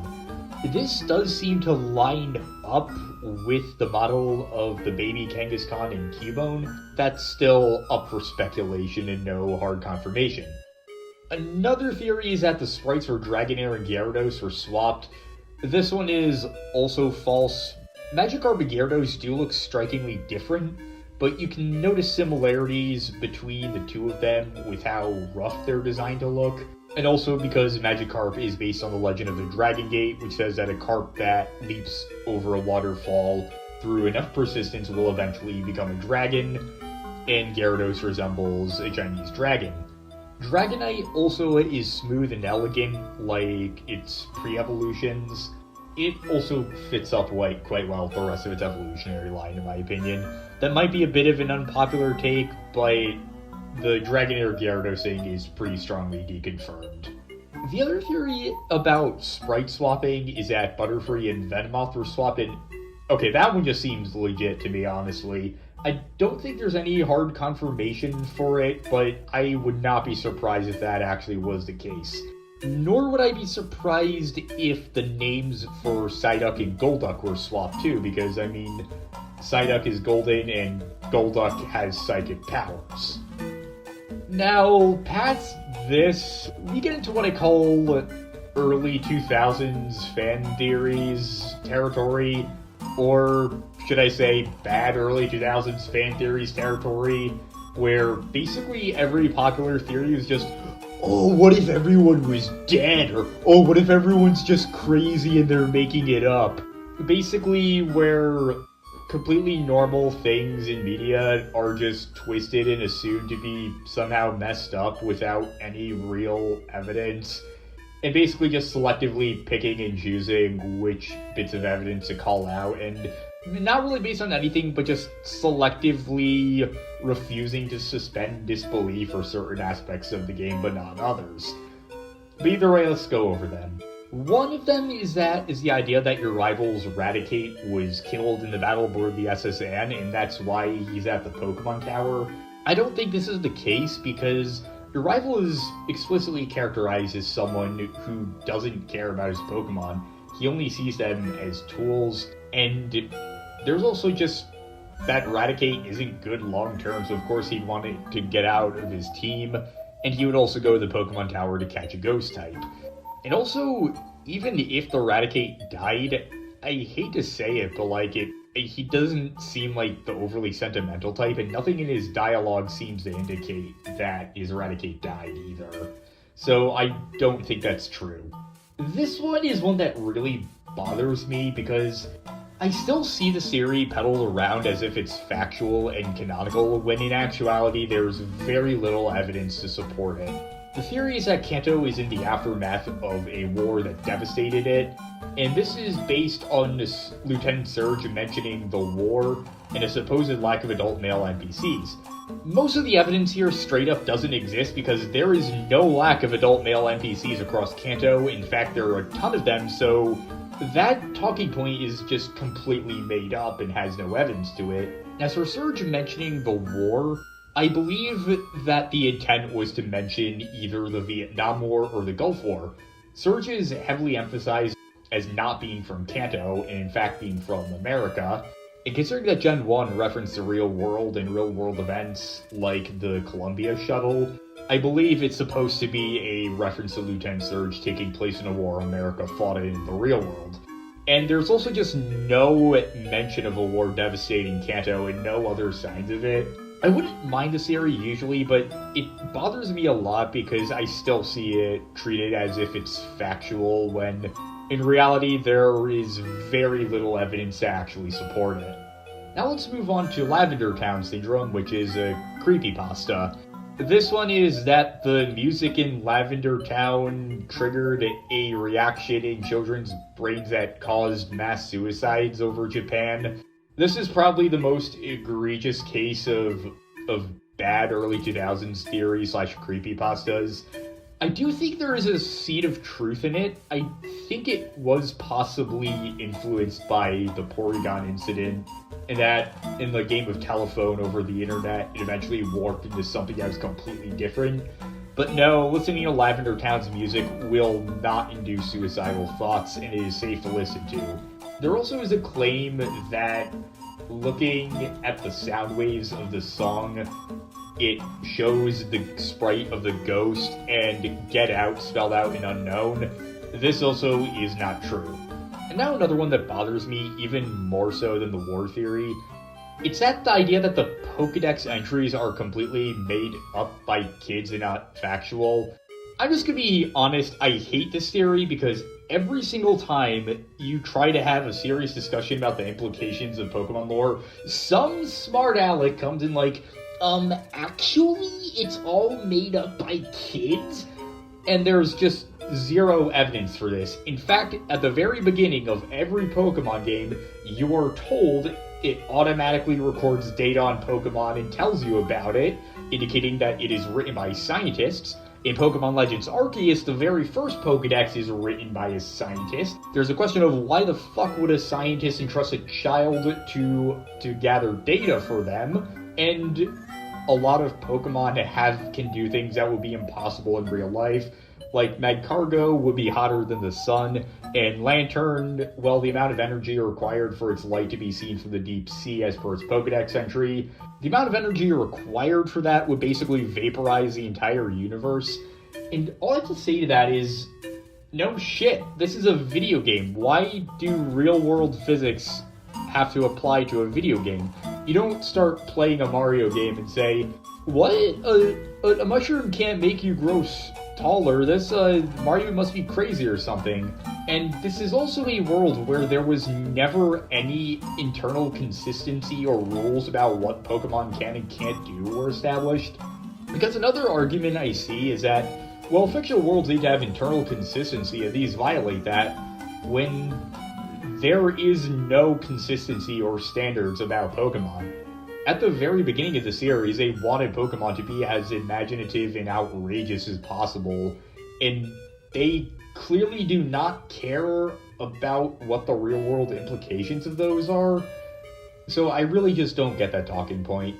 Also, this is a universe where you can convert living beings into computer data and shrink them down, but oh no, I guess this fish being really bright is too much to disbelieve. I'm sorry if that just comes off as dickish or not very charitable, but that one just really grinds my gears because every single time I've seen it argued, it seems like the person is just parroting stuff they read in a crappy BuzzFeed article from 10 years ago, instead of actually looking at the games for evidence. And like I said, every single conversation about the Pokédex is always derailed by someone going, actually it's all made up, so don't take it seriously. It's a pet peeve of mine, and I've just rambled on for long about it, so let's move on to other stuff. Now, the Kanto region of the Pokemon world actually shares its name with a real-world place, the Kanto region of Japan. This isn't a coincidence. The entire world of FireRed and LeafGreen is directly based off of real-world places. This has been a standard across the entire series where each region you explore has a direct parallel to the real world, and each and every location actually is inspired by a real-world place. In a lot of Pokemon series, I don't see this fact talked about a lot, and it honestly stuns me why this isn't talked about more, because it's one of the most fascinating aspects of the series to me. So I want to take this time to talk about the real-world inspirations for Pokemon, and show you guys the real versions of all the places we've been. Palatown's location is based on Shimoda City, Although the town itself is inspired by Machida City in Tokyo, where Satoshi Tajiri, the creator of Pokémon, grew up. Route 1 is based on the general area of the Izu Peninsula, while Viridian City is based on a combination of Mishima City and Hakone Town. Route 2 is based on Chichibu City, while Viridian Forest is based on the Okuchichibu Mountains. Now, Okuchichibu means inside of Chichibu, hence the forest location in Route 2, because Viridian Forest is inside of Route 2. Pewter City is based on Maebashi City at the foot of Mount Akagi.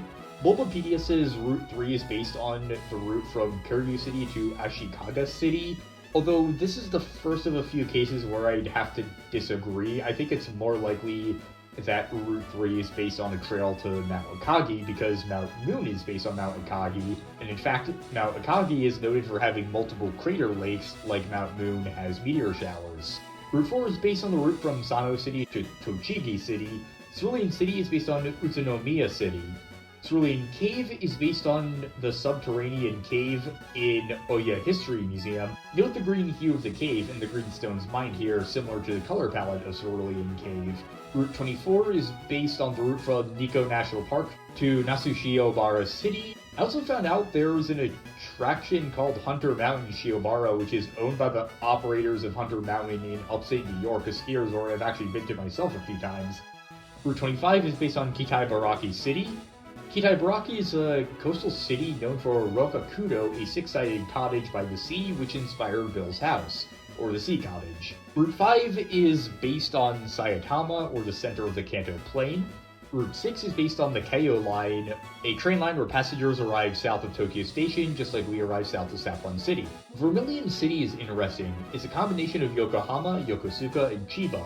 It aligns geographically with Chiba, but seems to be based on the economics of Yokohama, which is a major seaport. Yokosuka also has a US Navy base, which is probably the inspiration for Lieutenant Surge. Also in the trailer for the 2023 World Championships, the Pokemon Company showed footage of Vermilion City before announcing it would be set in Yokohama.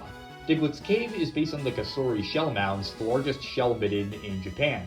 Middens are essentially prehistoric dumps where people discarded their waste.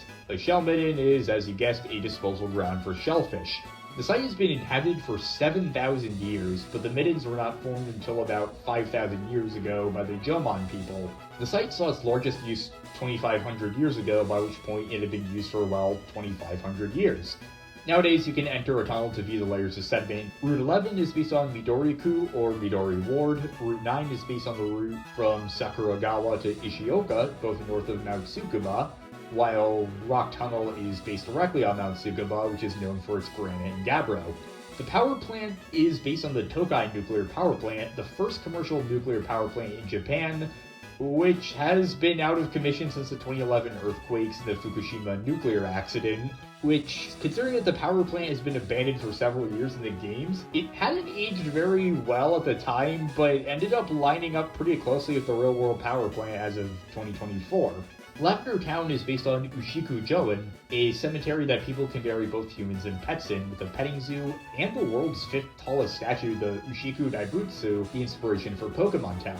Route 8 seems to be based on the area around Narita, a city that's been inhabited since Paleolithic times, with stone tools dating back to 30,000 years ago being found there. The underground path from Route 7 to 8 seems to be based on the Tokyo Metro Tozai line, which runs between Nakano Ward of Tokyo to Funabashi. It's not clear if Route 7 is based on Shinjuku Gyoen National Garden or Yoyogi Park. Both of these are natural parks, so it's possible it was based on both. But they're separated by the Meiji Jingu Shrine, and I'd imagine they would include that. Maybe they plan to, but just scrap it. Either way, it's not entirely clear. Celadon City is based on the Shinjuku and Setagaya wards of Tokyo, which is a major commercial center. There's also a ton of department stores and pachinko parlors, hence the department store and Rocket Game Corner. Routes 16, 17, and 18 are based on the Tokyo Bay Aqua Line, a road going over Tokyo Bay. Fuchsia City seems to be based on the Minami Boso Quasi-National Park. What is a quasi-national park?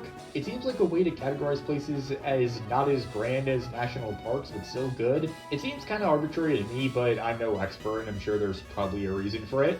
Point is, it's based on the Quasi National Park and the surrounding cities of Minami-Boso, Tateyama, and Futsu. Minami-Boso is a gorgeous coastal city that is home to Ninja no Sato, a historic village that teaches visitors about ninjas, hence Koga being one. There's also an attraction called the Mother Farm, an animal park where people can interact directly with animals, being the inspiration for the Safari Zone. Route 12 is based on Choshi, a coastal city known for its large fishing port. Route 13 is based on Katsura, a coastal city known for Katsura fishing port. Route 14 is based on Kamogawa, yet another scenic coastal city. And Route 15 is also based on Minami-Boso City. Saffron City is based on Tokyo, specifically Chiyoda City, the political and economic center of Japan. Routes 19, 20, and 21 are based on Sagami Bay, which is warmer than surrounding waters, allowing for organisms native to southern regions to live there. However, organisms from the subarctic have migrated into the bay, possibly inspiring the Seafoam Islands. Speaking of the Seafoam Islands, they themselves, or it itself, is based on Inoshima, an island off the coast of Sagami Bay. It has several attractions, but most notably are the Owaya Caves, two caves formed by wave erosion. They were considered sacred pilgrimage spots for centuries. Considering there are two main caves, that most likely is the inspiration for the two sides of the Seafoam Islands. Cinnabar Island is based on Izu Oshima, which is a volcanic island.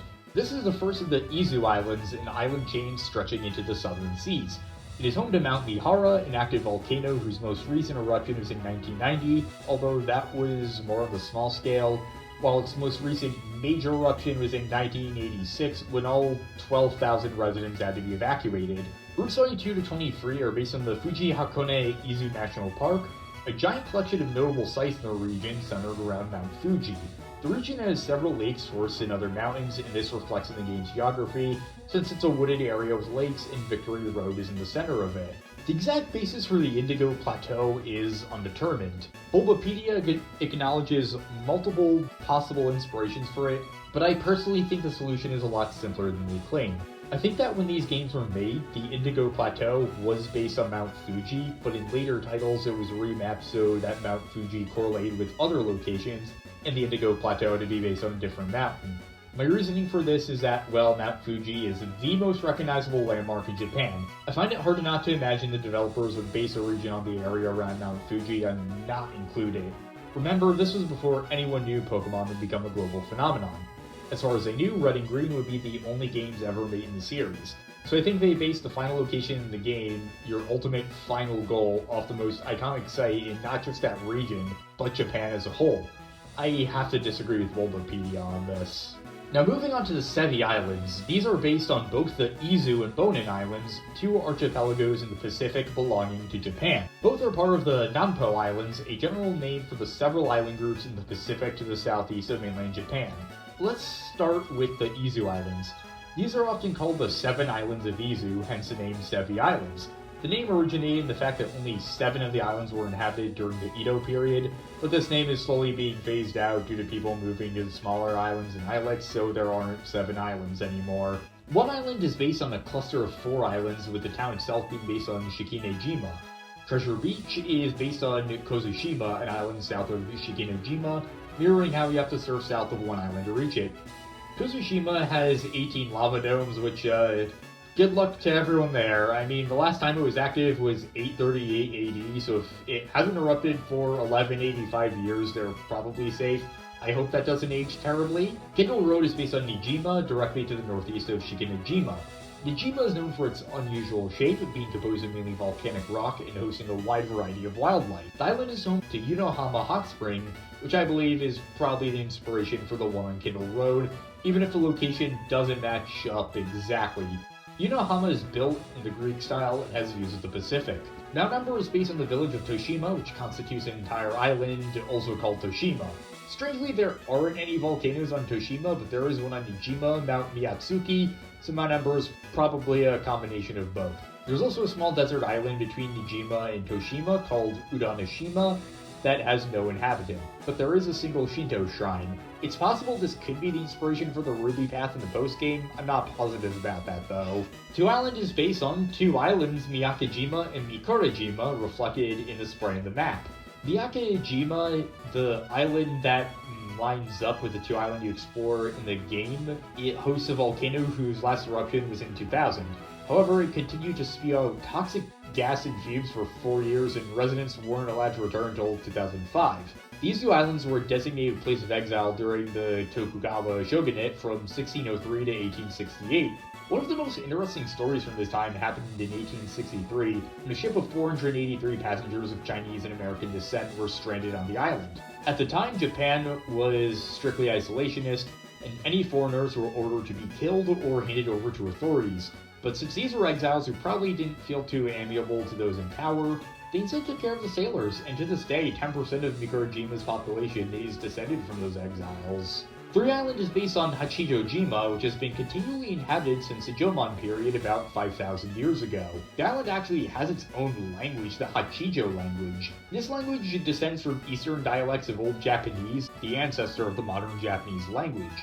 Unfortunately, this is an endangered language with less than 1,000 speakers as of 2024, and will likely become extinct by 2050 unless actions taken to prevent this. Hachijo Island is also visited by US President Ulysses S. Grant, who is also the leading general for the North in the US Civil War for all my non-American viewers.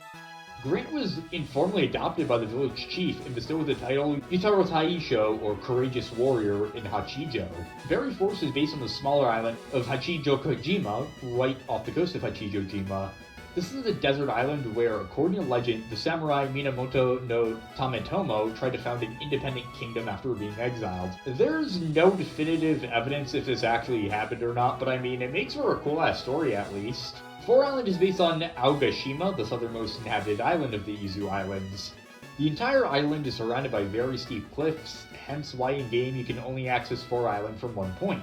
Icefall Cave is probably based on either Ikenosawa, a caldera on the island, or Maruyama, a cone within Ikenosawa.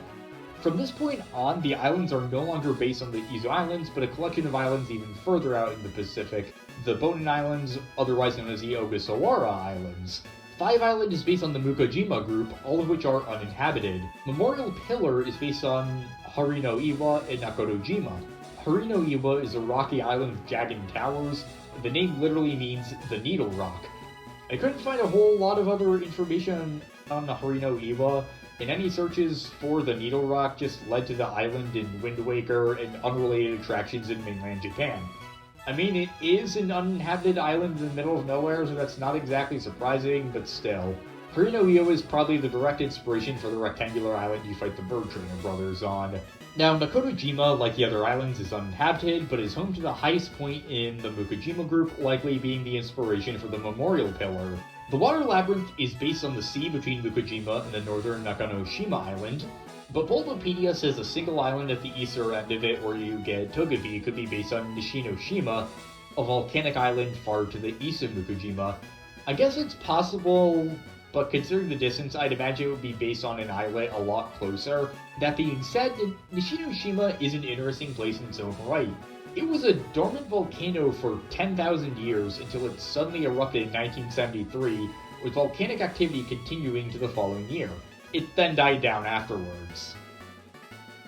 Only for it to erupt again in 2013, this time being so intense it created a new island larger than the first one, that later merged with the main one, creating a new mega island basically. The eruption continued on through 2014 and the first half of 2015, then dying down again. And then it happened again in 2017, continuing into 2018 this time. And then it happened again in December 2019, with the island growing to the north in the first half of 2020. In July 2020, an ash plume reached 27,230 feet high, only 2,000 feet shorter than Mount Everest. It then died down again. Psych! Yep, that's not the end. A fifth eruption happened in August 2021, and nothing else happened. It lasted only a day this time.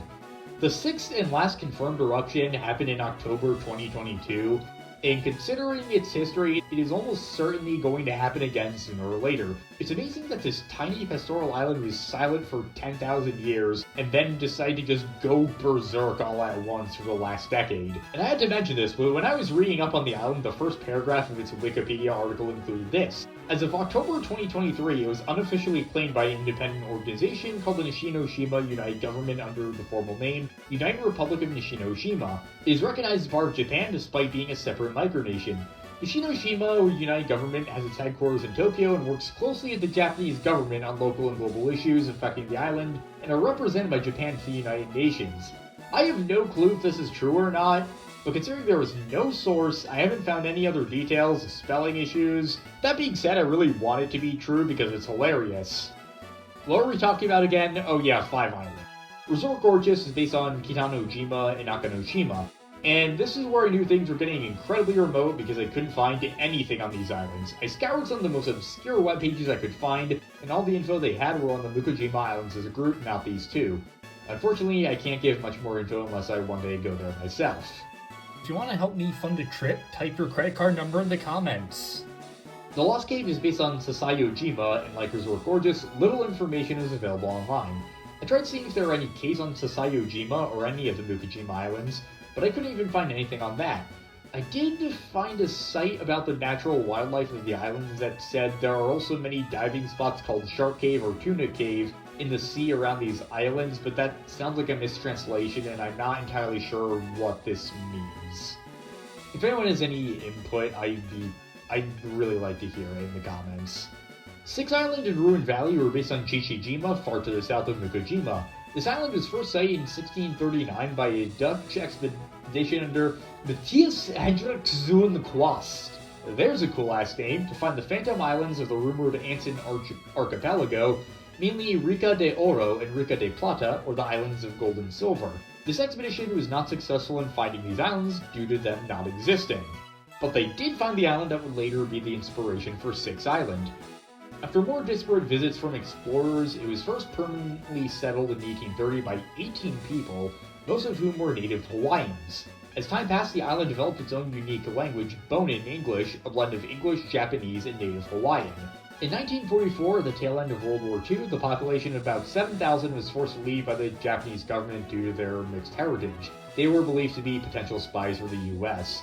If that wasn't bad enough, it remained in possession of the US Navy for 20 years after Japan surrendered, and was not returned to Japanese civilian control until 1968. The water path is based on the east coast of Chichijima. The Green Path and Pattern Bush are based on Onijima. If you'll remember, the billboards of the Green Path promoted environmentalism, and even its name references this. This is because Onijima has an incredibly unique and fragile ecosystem. The Bonin Islands as a whole are often called Japan's Galapagos because of this, with Onijima being one of the most unique. There were plans to build an airstrip on the island discussed in 1991, but thankfully this did not pass, as this would have done untold damage to the wildlife. I think it's more than likely this is the basis for the Green Path's environmental message, and it's surprising to me because most of what we've seen of the Sevii Islands haven't paralleled the real world so closely as this, and it's an area in the game that's pretty forgettable since you probably just lump it in with Outcast Island. The small island after the Pattern Bush is based on the smaller Nishijima. Outcast Island is based on Ototojima, which is sadly another island with little information available. However, I did find out that in 2006, off the coast of Ototojima, a giant squid was caught for the first time. Until then, giant squid had only been seen by sailors and fishermen. To put its significance into perspective, the giant squid was one of the few examples of megafauna, or notably large animals, that had never been photographed or videotaped by the beginning of the 21st century. Altering Cave is based on Magojima, another islet that there is not a lot of information on. Seven Island is based on Hahajima, the final part of the Ogasawara Islands. Sevii Canyon is based on the island's mountain and beach routes. The Tanobi ruins are based on the smaller islands south of Hahajima, which as far as I can tell don't have any actual ruins of them, but they look gorgeous. I'd love to go there one day. And believe it or not, the event-only locations are also based on real-world places. Naval Rock's geography is based on Torishima, a circular volcanic island between the Izu and Ogasawara Islands, reflecting Naval Rock's map placement between 4 and 5 islands. However, I think Naval Rock is actually a combination of Torishima and another islet, Sofuiwa, or Lot's Wife. This is a giant crag standing in the middle of the ocean. It is extremely difficult to climb, although it is a popular scuba diving spot. I think this makes more sense as the home of Ho Mugi on these games, because like Naval Rock, it both dramatically stretches skywards and down into the ocean. And last but not least, Birth Island is based on Minami Torishima, or Marcus Island, the easternmost island belonging to Japan.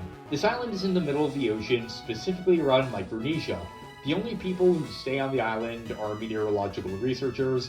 The island was under the control of the US from the end of World War II until 1993, and like Birth Island, it is a perfect triangle. And those are all the real-world inspirations for the places we've been to, and it's a part of Pokemon lore I love talking about. With that concluded, let's go back to the main game. To start off things in the game that we still haven't seen yet that I want to touch on, this guy in Sevii Islands says there are at least 10 Sea Gallop fairies. We see a few of them in game. High Speed 2 goes between 1, 2, and 3 islands, High Speed 3 goes between 4 and 5 islands, High Speed 5 goes between 6 and 7 islands, while High Speed 6 goes from any one island group on the map to another. High Speed 7 is interesting because it takes you between Vermilion and any island except for Naval Rock and Birth Island. However, you also take it to get from Naval Rock and Birth Island back to Vermilion. High Speed 10 takes you from Vermilion to Naval Rock, and High Speed 12 takes you from Vermilion to Birth Island. The one that takes you from Cinnabar to one island with Bill is unidentified, so even though he says there are at least 10, the fact that High Speed 12 is identified implies there's at least 12, and several more we don't see. Also on the subject of Sevii Island, I want to talk about the music I use in the Trainer Tower to the last battle from Xenoblade. The reason I chose it was because I remember that song was running through my head the first time I played through Victory Road in this game. I feel like I had to include it. That's really the only reason I had to, other than it just being a really good song. Now let's go to the Fame Checker. There are still some entries we haven't seen yet. I accidentally got one of them off screen. This research aid in the lab will only tell you this bit of information after you've beaten the Elite Four. Professor Oak is going to have his own radio show soon. The program will be called Professor Oak's Pokemon Seminar. So, I'm going to go around and get the last few Fame Checker entries we missed. Hi Tim, I bet you've become good friends with your Pokemon. By the way, do you know about Daisy? If you show Daisy your Pokemon, she can tell how much it likes you. Occasionally she'll even groom a Pokemon for you. This is a secret, so please don't tell anyone. The President's assistant in Vermilion City will also tell you, our chairman really does adore his Pokemon. The person who is most liked by Pokemon is Daisy, I think.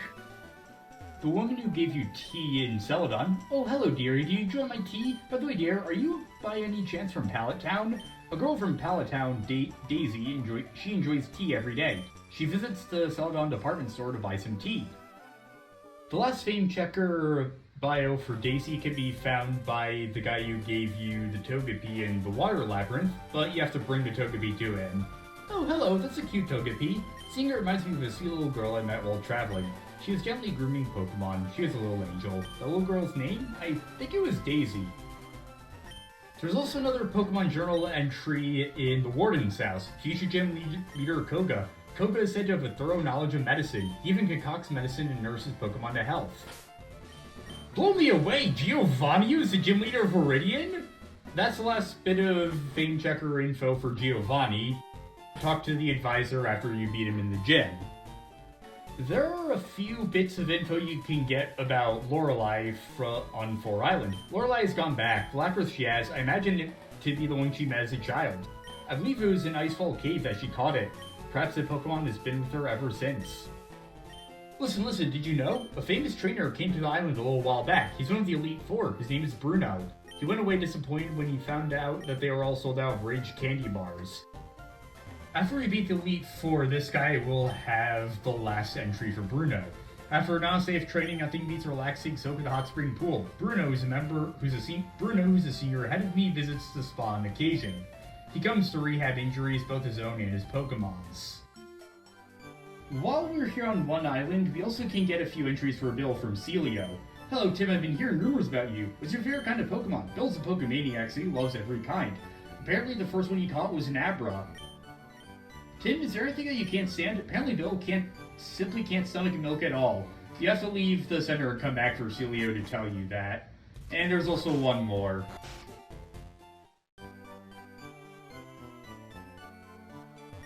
Hello, Tim, I've been hearing rumors about you. By the way, Tim, you're from Pallet Town, aren't you? I've heard that it's a quiet and pleasant place. Bill's hometown is Goldenrod City, where his folks still live. I've heard that's quite the festive, bustling city. I'd like to go there one day. Goldenrod City is in fact a place in gold, silver, and crystal, so it's a nice way to tie in Bill with some expanded lore. This fan club, no one here has a clue. How could they not recognize a brilliance that is Lance? He stands for justice. He's cool and yet passionate. He's the greatest Lance. We have a customer, Lance, who occasionally comes. He always buys capes. I wonder, does he have many identical capes at home? Back at the Indigo Plateau, we can get the final entry for Lance and the final entries for Agatha. They be becoming Elite Four members in the blood. From what I've heard, Lance has a cousin who's a gym leader somewhere far away. This guy will give you the last 2 entries for Agatha. First, just after you beat her. Second, after the Elite Four gets their upgrade. He'll automatically give you the second one along with the first if you missed the first one. Agatha's Ghost-type Pokemon are horrifically terrifying in toughness. I took my Fighting-type Pokemon and raised them to the max. I went at Agatha feeling pretty confident, but she whooped us. That old lady's also got a really short fuse, too. Doesn't take anything to get that scary lady hollering. I recently moved to this town. I hear that Mr. Fuji's not from these parts originally either.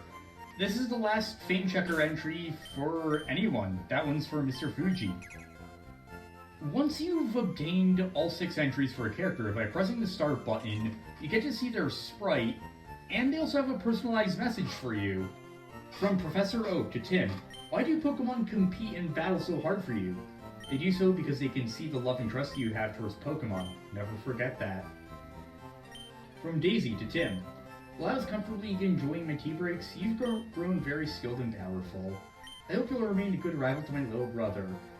I didn't realize until doing research for the Fame Checker that Daisy was older than your rival. I thought she was his younger sister. From Brock to Tim, in this big world of ours, there must be many tough trainers. Let's both keep training and make ourselves stronger. From Misty to Tim, I'm going to keep training here at this gym. When I get better, I'd love to hit the road and travel.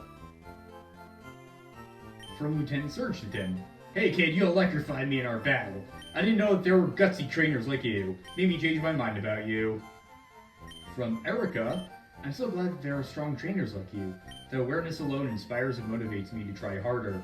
Please visit me again. From Koga, you and we must both set our sights higher and work towards meeting our challenges. Now I must go train my daughter. From Sabrina, the love you have towards your Pokemon. It was a power that was never bested by my psychic power. From Blaine, my fire Pokemon, they'll become even more powerful. And now a quiz, how many kinds of fire-type Pokemon are there? From Giovanni to Tim, there is nothing that I wish to say to you. I will concentrate solely on bettering myself, and none other. From Lorelei, I need to thank you for your help. That has nothing to do with our battles. You better watch out next time. From Bruno, the superpower of your Pokemon and you I've experienced myself. Next time, maybe I should show you how to train yourself.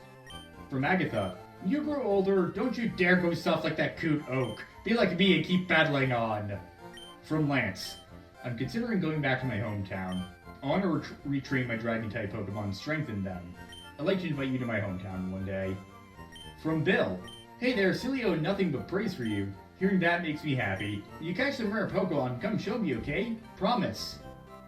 From Mr. Fuji, instead of hoping for the happiness of just your Pokemon, can I get you to wish for the happiness of all Pokemon? For this next bit of information, I only just discovered it right before I started recording.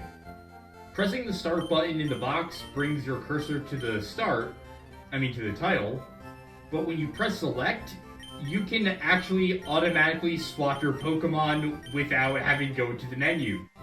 I wish I knew that, and I didn't until just now. Holy crap. That actually leads me into something I was gonna cover later in the episode, but let's just knock it out of the park now. There are things you can do with the box that I didn't show. First off, you can jump to any box you want. You can change the name of a box as well. And there are actually several backgrounds you can choose from. Usually the boxes will only cycle through the same 4, and there are only so many that we can have. However, there's different forms we can get with wallpaper. In Scenery 1, there's the typical ones, forest, city, desert, and savanna. But in Scenery 2, we have crag, volcano, that's in Scenery 3, but that's beach. Back in Scenery 2, we also have snow and cave. In Scenery 3, we also have seafloor, river, and sky. I really like the designs of these, and I kind of wish that earlier on we had changed them. We also can go for stars, Poké Center, tiles, and symbol. Also, there's the option to move items in boxes, which we haven't seen yet. To do that, let's go to box 3. Any Pokemon that has an item will be highlighted, and the item will appear as you scroll your cursor over it. You can either take it or put it in the bag. Now, in the beginning of this Let's Play, I said we would be catching them all and getting all the Kanto Pokemon. I ended up not going by this promise as the series progressed, so I decided off screen to catch some new Pokemon. Once I caught those new Pokemon, I went back to Leroy Michelle on Sevii Island and grinded everyone up. In order to achieve this,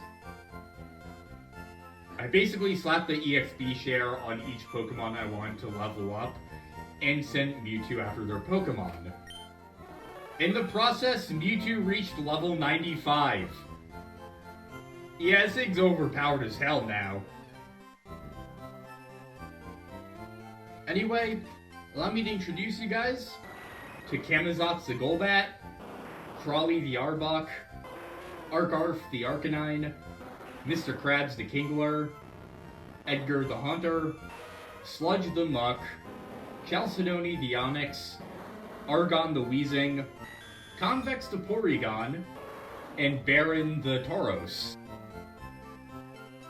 And it wasn't just them I leveled up. Caderp is now a Butterfree, Ooze a Beedrill, Ankylosaur a Pidgeot, Remy Eradicate, Landan a Parasect, Digdug a Dugtrio, Jackie a Machoke, Squidwardo a Tentacruel, Steve a Graveler, Napalm a Rapidash, Sealor a Dugong, Red Hell a Cloyster, Mesmera a Hypno, Cubans a Marowak, Rhina a Rhydon, Dragoon a Seadra, Felix an Omastar, Smaug a Dragonite, and that's it really.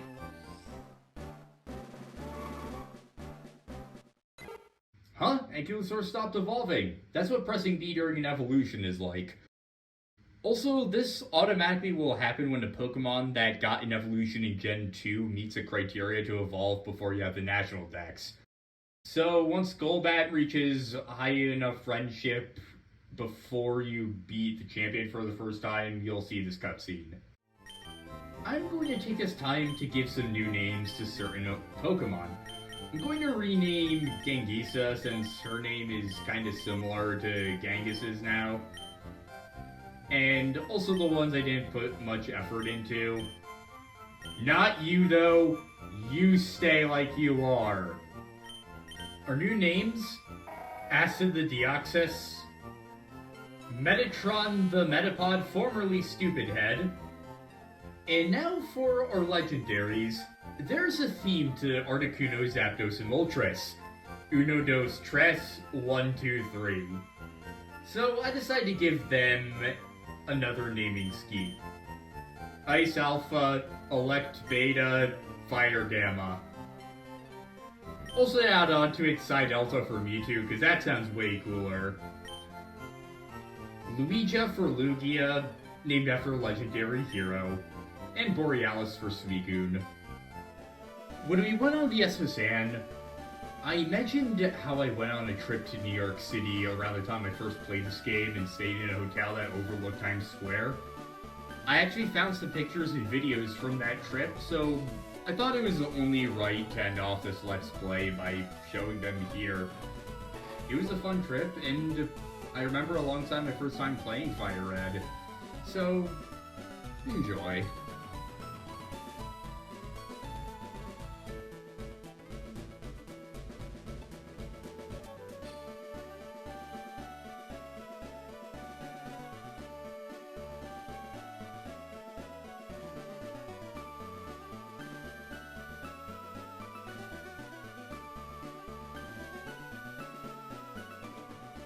You'll remember back in Celadon City, the Game Freak developers told us to return once we complete the Pokédex. There are 2 diplomas you can get, one for completing the Kanto Pokédex and the other for completing the National Pokédex. For Kanto specifically, you have to own 150 Kanto Pokémon, with each one owned except for Mew. To complete this, you will need to load up either another cartridge of the version you're playing, or preferably the opposite version, get a new starter, trade over the fossil you didn't pick once you've reached Cinnabar Island, trade the Pokemon from the dojo you didn't pick, and trade any evolutions, Alakazam, Machamp, Golem, and Gengar. Then you'd have to trade over any version exclusives. From LeafGreen to FireRed, these would be Sandshrew, Vulpix, Bellsprout, Slowpoke, Staryu, Magmar, and Pinsir. And from FireRed to LeafGreen, this would be Ekans, Oddish, Psyduck, Growlithe, Shelter, Scyther, and Electabuzz. And once you've done all that, you have to start the file over again and transfer over the final starter, and then you have to level up all those Pokemon to complete each stage in their evolution. And your diploma for Kanto is this. As for the National Pokédex, you need to own 380 Pokemon from Gen 1 to 3. There were 386 Pokemon total by the end of Gen 3, so the only exceptions to this were Mew, Ho-Oh, Lugia, Celebi, Jirachi, another mythical Pokemon, and Deoxys. The National Diploma looks like this. In order to complete it, you basically have to import all those Pokemon from Emerald and level them up. It's really... yeah, it's quite the undertaking. It's just about time to wrap things up, but before we do, I want to say one final goodbye to all the Pokemon that helped us on our adventure. Everyone should have their time in the spotlight. Let's go through all 109.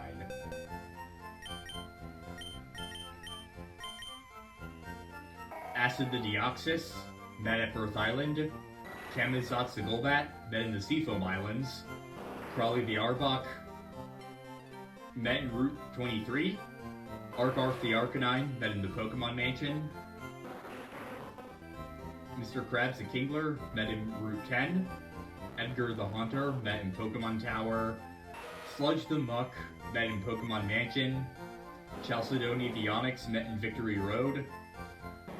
Argon the Weezing, met in Pokemon Mansion. Convex the Porygon, met in Celadon City. Baron the Tauros, met in the Safari Zone. Kaderp the Butterfree, met in Viridian Forest. Ooze the Beedrill, met in Viridian Forest. Ankylosaur the Pidgeot, met in Route 1. Remy the Raticate, also met in Route 1. Landan the Parasect, met in Mount Moon. Digdug the Dugtrio, met in Diglett's Cave. Jackie the Machoke, met in Mount Ember. Squidwardo the Tentacruel, met in Route 19. Steve the Graveler, met in Mount Ember. Napalm the Rapidash, met in Kindle Road. Sealor the Dugong, met in a trade. Red Hell the Cloister, met in Vermilion City. Mesmera the Hypno, met in Berry Forest. Cubans the Marowak, met in Pokemon Tower. Rhina the Rhydon, met in Safari Zone. Dragoon the Seadra, met in Cerulean City. Helix the Omastar, met in Cinnabar Island, but originally obtained in Mount Moon. Smaug the Dragonite, met in the Safari Zone. Metatron the Metapod, met in Viridian Forest. Ice Alpha the Articuno, met in the Seafoam Islands. Elect Beta the Zapdos, met in the Power Plant. Fire Gamma the Moltres, met in Mount Ember. Psi Delta the Mewtwo, met in Cerulean Cave. Luigia the Lugia, met in Naval Rock. Borealis the Suicune met in Route 2. Marsa the Kangaskhan met in the Safari Zone. Linner the Doduo met in Route 16. Ossphere the Electrode met in the Power Plant. Ho the Ho-Oh met in Naval Rock.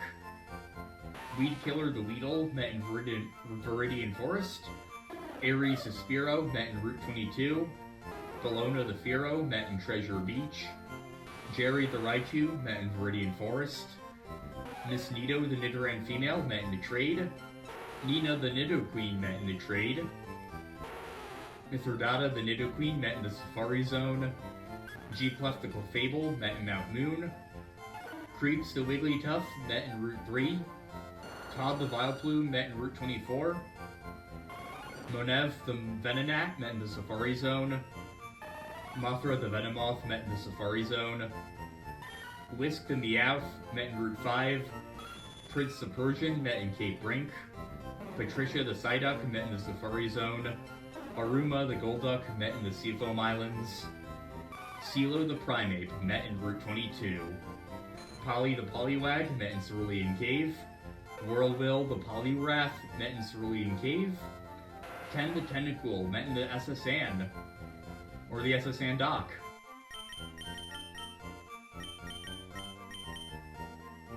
Chiding the Farfetch'd met in the Trade. Voltron the Voltorb met in Route 10. Esphere the Electrode met in the Trade. Egberts the Executor met in the Safari Zone. Bruce the Hitmonlee met in Saffron City. Mark the Lickitung met in the Trade. Omelette the Chansey met in the Safari Zone. Miss Tangles the Tangela met in Treasure Beach. Tangany the Tangela met in the Trade. Sea the Goldeen met in Fuchsia City. Ocean the Sea King met in Fuchsia City. Mimian the Mr. Mime met in the Trade. Saturn the Cypher met in the Safari Zone. Zinx the Jinx met in the Trade. Elector the Electabuzz met in the Power Plant. Nessie the Lapras met in Silphco. Genghis the Ditto met in Route 14. Frank the Jolteon met in Celadon City. Frank the Second the Vaporeon hatched on Outcast Island. Frank the Flareon hatched on Ruined Valley. Rank the Eevee hatched in Seville Canyon. Dak the Aerodactyl met in Cinnabar Island, first obtained from Pewter City. Teddy the Snorlax met in Route 16. Trevorina the Sentret met in Five Isle Meadow. Dowdy the Ladybug met in Pattern Bush. Charlotte the Spinnerack met in Pattern Bush. Rogelio the Togepi hatched at Altering Cave, obtained at the Water Labyrinth. Natu the Natu met in Ruined Valley. Hoppy the Hoppet met in Memorial Pillar. Yan the Yanma met in Ruined Valley. Whoop Whoop the Whooper met in Ruined Valley. Heracles the Heracross met in Pattern Bush. Phantom the Phanpy met in Canyon Entrance. Archimedes the Unknown A met in Monian Chamber. Diogenes the Unknown D met in Liptooth Chamber. Nicodemus the Unknown N met in Weath Chamber. Patroclus the Unknown P met in Dilford Chamber. Samothrace the Unknown S met in Weath Chamber. Tiresias the Unknown T met in Scoofied Chamber. Romulus the Unknown R met in Dilford Chamber. Crap, I put them out of alphabetical order, but whatever. Volumnius the Unknown V met in Rixie Chamber. Xanthic the Unknown X met in Rixie Chamber. And Zosamos the Unknown Z met in Viaplot Chamber. But of course, last but not least, there are 6 more it's time to say goodbye to. Charlie the Charizard met in Pallet Town at level 5, our first team member, and our starter. Mithridates the Nidoking met in Route 3 at level 6, our second team member. Triton the Gyarados met in Route 4 at level 5. Also, I didn't plan for this, but it's fitting that Triton was our third team member, and, you know, Triton. Hextus the Kadabra met in Route 24 at level 10, our fourth team member. Lina the Dodrio, who also grew to level 68 off screen while I was grinding off Everrun Revolutions. Anyway, we met Lina in Route 16 at level 18. She was our 5th team member. And finally, last but not least, Lotso the Magaton, met in the power plant at level 22, our 6th and final team member for Pokemon FireRed and LeafGreen.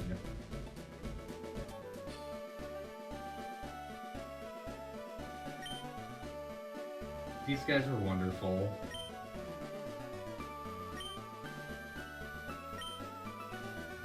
I've wanted to do a Pokemon Let's Play for a while, but like I said in the finale, I was intimidated.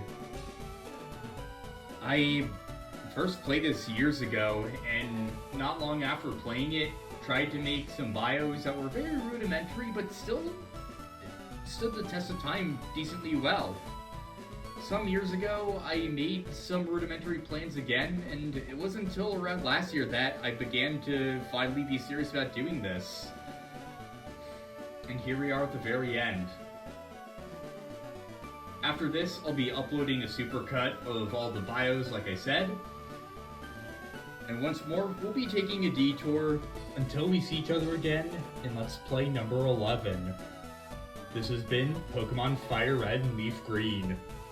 Thank you all so much for watching, and I'll see you guys next time.